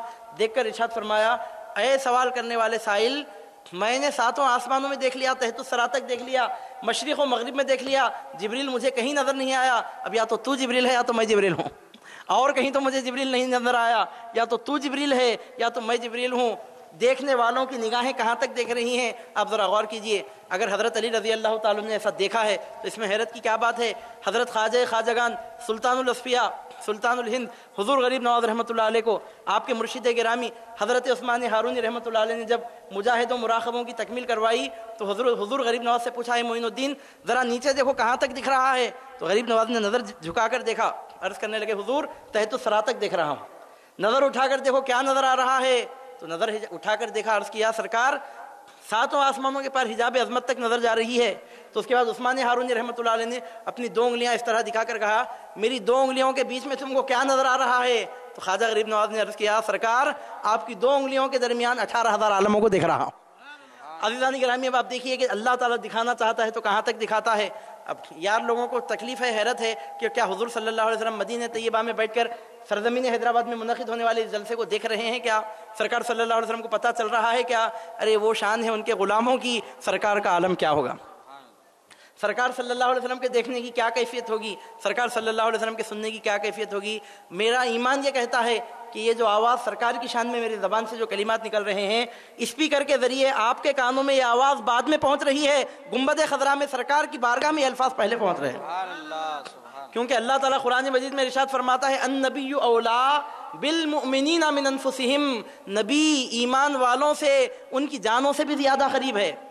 ہر کسی سے اس کی جان زیادہ قریب ہوتی ہے، لیکن میرے سرکار کی شان یہ ہے کہ کسی بھی انسان سے اس کی جان جتنی قریب ہوتی ہے، جان سے زیادہ بڑھ کر اللہ کے حبیب صلی اللہ علیہ وسلم اس کے قریب ہوتے ہیں۔ پھر اب سرکار کے سننے میں، سرکار کے دیکھنے میں، سرکار کے کرم فرمانے میں اور سرکار صلی اللہ علیہ وسلم سے تعلق رکھنے کے سلسلے میں ہم کو زیادہ سوچ و فکر کی ضرورت ہی کیا ہے؟ ہم یہاں سے کہیں وہ وہاں سے سنیں۔ مصطفیٰ کی سماعت پہ لاکھوں سلام۔ فریاد امتی جو کرے حال زار میں، ممکن نہیں کہ خیر بشر کو خبر نہ ہو۔ ان کے مالک نے، ان کے خالق نے ان کے کانوں کو وہ طاقت، وہ قوت اور ان کی آنکھوں کو وہ شان بصارت عطا فرمائی ہے کہ جب کوئی پکارنے والا ان کو پکارتا ہے تو سن لیتے ہیں۔ جب نماز میں نمازی السلام علیک ایھا النبی ورحمۃ اللہ وبرکاتہ کہہ کر سلامی کا نذرانہ پیش کرتا ہے تو گنبد خضرا سے اس کو سلام کے جواب میں سلامی کی خیرات نصیب ہوتی ہے۔ سرکار کے سلامی کے صدقے میں نمازی کی نماز، اس کے 4 سجدے اللہ تعالیٰ کی بارگاہ میں قبول ہو جاتے ہیں۔ تو اللہ سبحانہ و تعالیٰ نے جتنے پیغمبروں کو جتنے معجزے دیے، سب معجزے ہمارے سرکار کی ذات میں جمع کر دیا۔ پھر اس کے بعد سرکار صلی اللہ علیہ وسلم کو جو معجزے دیے، سرکار کے معجزے، اب سرکار کی امتیوں میں ایسے پہلے کوئی نبی کچھ کرامت دکھا رہا ہے، کوئی ولی کچھ کرامت دکھا رہا ہے، کوئی ولی کچھ کرامت دکھا رہا ہے۔ میں تفصیل میں نہیں جاؤں گا کیونکہ وقت کافی ہو رہا ہے۔ جشن فیضان غوث اعظم دستگیر قدس اللہ تعالیٰ سرہ العزیز میں ہم حاضر ہیں۔ ہمارے سرکار صلی اللہ علیہ وسلم کی امت کے اولیاء اللہ میں زندہ کرامتیں، زندہ کرامتیں مطلب ہر ولی زندہ ہے۔ زندہ کرامت بول تو مطلب ایسا نہیں ہے کہ ولی دنیا سے چلے گئے کرامت باقی رہ گئی۔ اللہ تعالیٰ اہل اللہ کو مرنے کے بعد دوبارہ زندگی دے دیتا ہے۔ موت طاری ہوتی ہے، اس میں شک نہیں ہے۔ موت طاری نہیں ہوئی تو پھر خدا میں بندے میں فرق کیا رہے گا؟ موت طاری نہیں ہوئی تو پھر ان کی بیوی بیوہ کیسے ہوں گے، ان کے بچے یتیم کیسے ہوتے ہیں؟ اگر موت طاری نہیں ہوئی تو پھر یہ خلافت کا نظام ہی کیوں ہے؟ ایک ہی مرشد اگر قیامت تک سب نظام چلا لیے تو پھر یہ خلافتیں کیوں ہیں؟ یہ جانشینیاں کیوں ہیں؟ اللہ تعالیٰ ہر ایک کو چانس دیتا ہے، ہر ایک کو موقع، ہر ایک کو پیریڈ دیتا ہے، مگر عام لوگوں کی نظروں سے پوشیدہ کرنے کے لیے تھوڑی دیر کے لیے موت طاری کر دیتا ہے۔ اب ان کا زمانہ ختم ہونے کے بعد ایک نیا زمانہ شروع کرتا، مگر بعد میں پھر ان کو ہمیشہ کی زندگی ان کو بھی دے دیتا ہے۔ پھر بعد میں ہمیشہ کی زندگی، مطلب برا نہیں ماننا، میں ایسا بول رہا ہوں۔ حضرت علی رضی اللہ تعالیٰ عنہ کی خلافت، سلطنت ولایت قائم رہی، مگر حضرت علی نے جب بظاہر دنیا سے پردہ فرما لیا، اسی کانسیپٹ کو وہابیوں میں ذرا بے ادبی کے ساتھ پیش کیا جاتا ہے، دنیا بھر کی گمراہی بن جاتی ہے۔ وہ ہم ادب کے دائرے میں اس کانسیپٹ کو پیش کرتے ہیں ذرا احتیاط کے ساتھ اور صحیح ہدایت کی روشنی میں، تو یہ بات غلط نہیں ہے۔ حضرت علی رضی اللہ تعالیٰ عنہ جب دنیا سے پردہ فرما لیے تو اولیاء اللہ کی امامت کا منصب امام حسن رضی اللہ تعالیٰ عنہ کو نصیب ہوا۔ جب امام حسن رضی اللہ تعالیٰ عنہ کی شہادت ہوئی تو امام حسین اس منصب پر فائز ہوئے۔ جب امام حسین تشریف لے گئے تو امام زین العابدین کو منصب ملا۔ 12 ائمہ کے بعد پھر ایک زمانہ آیا سرکار غوث پاک کو منصب نصیب ہوا، اور حد تو یہ ہے کہ امام مہدی کی جلوہ فرمائی کے بعد حضور غوث پاک بھی یہ منصب ان کو تفویض فرمائیں گے، یہ چانس ان کو عطا فرمائیں گے۔ تو مطلب یہ ہے کہ چاہے کوئی نبی ہو، چاہے کوئی ولی ہو، اللہ تعالیٰ مراتب میں فرق رہا۔ ایک پروردگار وہ ہے کہ جس کی بادشاہت ہمیشہ ایک حالت میں قائم رہتی ہے۔ خدا خدا ہے، بندہ بندہ ہے۔ تو یہ دکھانے کے لیے اللہ تعالیٰ کیا کرتے ہیں؟ موت طاری کرتا ہے تھوڑی دیر۔ وہ تھوڑی دیر کی موت کیا کرتی ہے کہ ایک دم فیصلے کر دیتی ہے، اور وہ سب فیصلے ہو جانے کے بعد وہ اللہ تعالیٰ کی مرضی تکمیل کو پہنچنے کے بعد پھر ہمیشہ کی زندگی دے دیتا ہے اللہ تعالیٰ۔ تھوڑی دیر کے لیے موت طاری ہوتی ہے۔ اتنی پاکیزہ تعلیم ہم پیش کرتے ہیں، لوگ ہم کو مشرک کہتے ہیں۔ کیا کوئی بندہ اپنے خدا کی موت کی بات کرتا ہے؟ میں کیا بول رہا ہوں آپ کے سامنے، انبیاء کو، اولیاء کو تھوڑی دیر کے لیے موت دی جاتی ہے۔ موت دینے کی وجہ سے تو پورا سسٹم، پورا نظام چینج ہوتا ہے، پھر سلسلہ آگے بڑھتا ہے، ورنہ پھر یہ سلسلہ آگے کیسا بڑھے گا؟ لیکن یہ ہے معاملہ کہ عام لوگوں کی موت کی طرح ان کی موت نہیں ہوتی۔ موت دینے کے بعد تھوڑی دیر موت طاری نہیں ہوئی تو پھر نماز جنازہ کیسا پڑھتے؟ اب ایک آدمی مرا نہیں نماز جنازہ پڑھ سکتے آپ اس کی؟ سو کر اٹھا، سویا ہوا ہونے تو کیا نماز جنازہ پڑھ سکتے؟ تو ہم اولیاء اللہ کی نماز جنازہ نہیں پڑھتے۔ جتنے اولیاء اللہ دنیا سے آ کر کے سوب کی نماز جنازہ پڑھی گئی، حتیٰ یہ سرکار غوث پاک کی نماز جنازہ پڑھی گئی، حضرت غریب نواز کی نماز جنازہ بھی پڑھی گئی۔ اس کے بعد موت طاری ہوگی، نماز جنازہ پڑھ لی، اب دفنا دیے بعد اللہ تعالیٰ کیا کرتا؟ اب سب ہو گیا نا، موت بھی ہوگی، جنازے کی نماز بھی ہوگی، جانشینی بھی ہوگی، سب سسٹم بدلا، نظام بدلا، سب ہو گیا۔ اب اس کے بعد اللہ تعالیٰ ہمیشہ کی زندگی عطا فرما دیتا ہے اپنے فضل سے اپنے نیک بندوں کو، یہ بھی حقیقت ہے۔ چنانچہ عزیزان گرامی، میں عرض کر رہا تھا آپ کے سامنے، اولیاء اللہ کی کرامتیں جو زندہ ہیں، زندہ کرامتیں، زندہ کرامتوں کا مطلب دنیا سے پردہ فرمانے کے بعد اولیاء اللہ کی جو کرامتیں دنیا میں جاری رہ جاتی ہیں، اتنی کرامتیں ہیں کہ سووں کی تعداد میں تو زندہ کرامتیں اس وقت جاری و ساری ہیں سرکار صلی اللہ علیہ وسلم کی امت کے اولیاء اللہ میں۔ چنانچہ اتنی زندہ کرامتیں جاری و ساری ہیں کہ دیکھنے والے کی عقل حیران رہ جائے، لیکن معاملہ کیا ہے کہ ہدایت کی جس کو توفیق ہوتی ہے وہی دیکھ سکتا ہے، وہی سمجھ سکتا ہے۔ اب میں اپنی بات کو سمیٹتے ہوئے اتنا عرض کروں گا کہ مختلف اولیاء اللہ کو مختلف شانیں عطا فرمائی گئیں، مگر ہمارے سرکار غوث پاک قدس اللہ تعالیٰ سرہ العزیز، جن کی یاد میں، جن کا نام لے کر، جن کے جشن کے بینر کے سائے میں یہاں آپ ہم حاضر ہوئے ہیں، سرکار غوث پاک کی شان یہ ہے کہ آپ خود ارشاد فرماتے ہیں، اعلان فرماتے ہیں، لِكُلِّ وَلِي لَهُ خَدَمٌ وَإِنِّي عَلَىٰ خَدَمِ النَّبِي بَدْرِ الْكَمَالِ۔ ہر ولی کسی نہ کسی نبی کے نقش قدم پر ہوتا ہے، میں اپنے نانا جان محمد عربی صلی اللہ علیہ وسلم کے نقش قدم پر ہوں۔ مطلب کیا؟ مطلب یہ نکلا کہ سرکار غوث پاک قدس اللہ تعالیٰ سرہ العزیز ولایت محمدی کے حامل ہیں۔ جتنے پیغمبروں کے جتنے معجزے ہیں سب سرکار کی ذات میں جمع ہے نا، اس طرح جتنے اولیاء اللہ کی جتنی کرامتیں ہیں سب کرامتیں سرکار غوث پاک کی ذات میں جمع ہو گئیں۔ اس واسطے مولانا روم رحمۃ اللہ علیہ فرماتے ہیں، غوث اعظم درمیان اولیاء چوں محمد درمیان انبیاء۔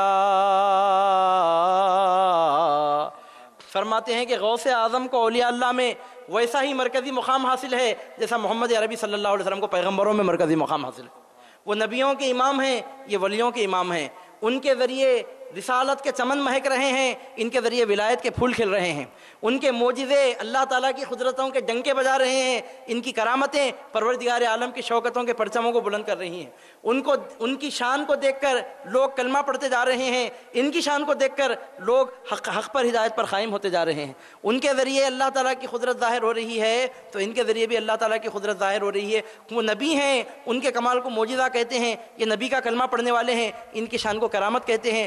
چاہے وہ معجزہ ہو، چاہے یہ کرامت ہو، قدرت تو اسی پروردگار عالم کی ہے۔ چنانچہ اپنی بات کو سمجھتے ہوئے آخری ایک دو باتیں اور بول کر میں اپنی بات کو ختم کروں۔ عزیزان گرامی، اولیاء اللہ میں بعض اولیاء وہ ہوتے ہیں جو عاشق ہوتے ہیں، بعض وہ ہوتے ہیں جو معشوق ہوتے ہیں۔ کوئی محبت کرنے والے ہوتے ہیں، کوئی وہ ہوتے ہیں کہ اللہ تعالیٰ ان سے محبت کرتا ہے۔ ہر ولی یا تو عاشق ہوتا ہے یا تو معشوق ہوتا۔ ہمارے سلطان الہند سرکار غریب نواز رحمۃ اللہ علیہ معشوق ہیں، محبوبیت کا مقام آپ کو حاصل ہے۔ چنانچہ جب آپ کا وصال مبارک ہوا، سرکار غریب نواز جب پردہ فرمائے تو آپ کی پیشانی مبارک پر نور کی ایک عبارت ظاہر ہوئی، ھذا حبیب اللہ مات فی حب اللہ، یہ اللہ کا حبیب ہے، اللہ کی محبت میں اس نے دنیا سے کنارہ کشی کر لی۔ جماعت پاک انبیاء میں سوائے ہمارے سرکار صلی اللہ علیہ وسلم کے اور کسی کو حبیب اللہ کا لقب نہیں ملا، اور جماعت پاک کے اولیاء اللہ میں سوائے سرکار غریب نواز کے اور کسی کو حبیب اللہ کا لقب نہیں ملا۔ پیغمبروں میں حبیب اللہ سرکار کا نام ہے، اور اولیاء اللہ میں حبیب اللہ سرکار صلی اللہ علیہ وسلم کے ہندوستان میں نائب النبی فی الہند کا نام ہے۔ عزیزان گرامی، سرکار غریب نواز مقام محبوبیت پر فائز ہیں، اور جو محبوب ہوتا ہے اس کو زیادہ محنت کرنے کی ضرورت نہیں پڑتی ہے، ہنستے کھیلتے اس کے کام انجام پاتے ہیں۔ چنانچہ حضرت غریب نواز رحمۃ اللہ علیہ کو کوئی محنت کرنا نہیں پڑا۔ محنت نہیں کرنا پڑا مطلب اب اللہ اور بندے کے جو معاملات ہیں، مجاہدے وغیرہ، وہ الگ بات ہے۔ آپ کا کام، آپ کا جو اصل ورک ہے، وہ آپ کا جو ٹارگٹ ہے، اس کو ریچ کرنے کے لیے آپ کو کوئی محنت کرنا نہیں پڑا، کچھ کرنے کی ضرورت ہی نہیں۔ جو آیا آپ کا چہرہ دیکھا، لا الہ الا اللہ محمد رسول اللہ، بیٹھ گئے ہیں، آ رہا ہے لا الہ الا اللہ محمد رسول اللہ، لا الہ الا اللہ محمد رسول اللہ، 1 کے 90 لاکھ مسلمان ہو گئے پورے۔ کرنا کچھ بھی نہیں پڑا حضرت کو، خالی بیٹھے رہے ایک درخت کے نیچے۔ مرۃ الاسرار نامی تذکرے میں تو یہاں تک لکھا ہے کہ سرکار غریب نواز کبھی زبان کھول کر کسی کو بولتے بھی نہیں تھے کہ تم مسلمان ہو جا، خاموش بیٹھے رہتے تھے۔ ان کا چہرہ دیکھنے والا بولتا تھا کہ حضرت مجھے آپ اپنے مذہب میں داخل کر لیجئے۔ چونکہ مقام محبوبیت پر فائز ہیں، زیادہ محنت کرنا نہیں پڑا۔ ان کو محنت کرنے کی ضرورت ہی کیا ہے، ان کو دلیل دینے کی ضرورت ہی کیا ہے، جن کا چہرہ خود سب سے بڑی دلیل ہے۔ ان کو ثبوت پیش کرنے کی ضرورت ہی کیا ہے، جن کی نگاہ کرم سب سے بڑا ثبوت ہے اللہ تعالیٰ کی حقانیت کی۔ ہمارے کیا کرنا پڑتا ہے، کوئی بات بولے تو یہ دیکھو ہم جو بول رہے ہیں نا، اس کی دلیل یہ ہے، دلیل دیے تو لوگوں ماننا مشکل ہے، بغیر دلیل دیے کہ لوگوں مان لیے۔ ہمارے زمانے میں 10 دلیلیں ایک ایک تقریر میں دیے تو وہ دلیلوں کو نہیں بولتے لوگ نہیں، وہ بیچ میں وہ کئی کو بولے یہ کئی کو بولے، ایسے غلطیاں نکالتے. لیکن ان کا معاملہ ہے کوئی دلیل پیش نہیں کرے، کوئی ثبوت پیش نہیں کرے، آخر بیٹھ گئے. میں بولنے والا آتا تو دیکھ کر بولتا ارے ان سے کیا دلیل پوچھنا، یہ خود سب سے بڑے دلیل ہیں لا الہ الا اللہ محمد رسول اللہ.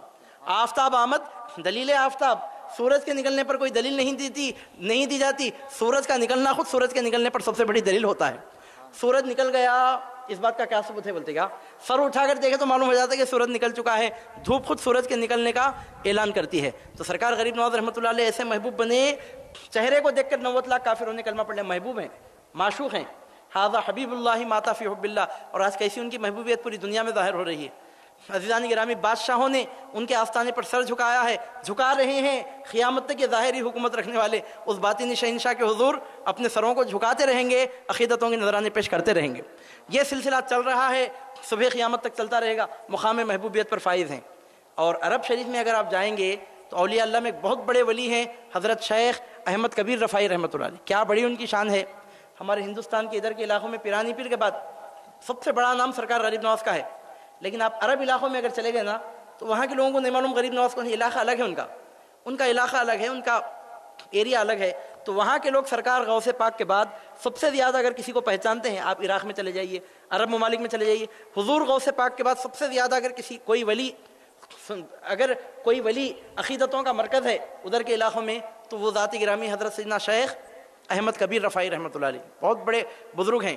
سرکار غریب نواز کیا تھے بولا میں آپ کو، کیا ہے بولا؟ معشوق. احمد کبیر رفاعی رحمۃ اللہ علیہ کے ہیں عاشق. وہ عاشق ہیں، یہ معشوق ہیں. اور حضرت بابا فرید گنج شکر رحمۃ اللہ علیہ کے 2 خلفاء سے سلسلے چشتیہ آگے بڑھا. حضرت علاؤالدین علی احمد صابر کلیری رحمۃ اللہ علیہ، صابر پاک. خواجہ نظام الدین اولیاء محبوب الہی رحمۃ اللہ علیہ. حضرت صابر پاک محبوب الہی، یہ 2 بزرگوں کے ذریعے سلسلہ چشتیہ کا فیضان پہنچا. اب جو بھی چشتی ہے یا تو نظامی ہوتا ہے تو صابری ہوتا، لیکن فرق کیا ہے دونوں میں؟ حضرت صابر پاک عاشق تھے، حضرت محبوب الہی معشوق.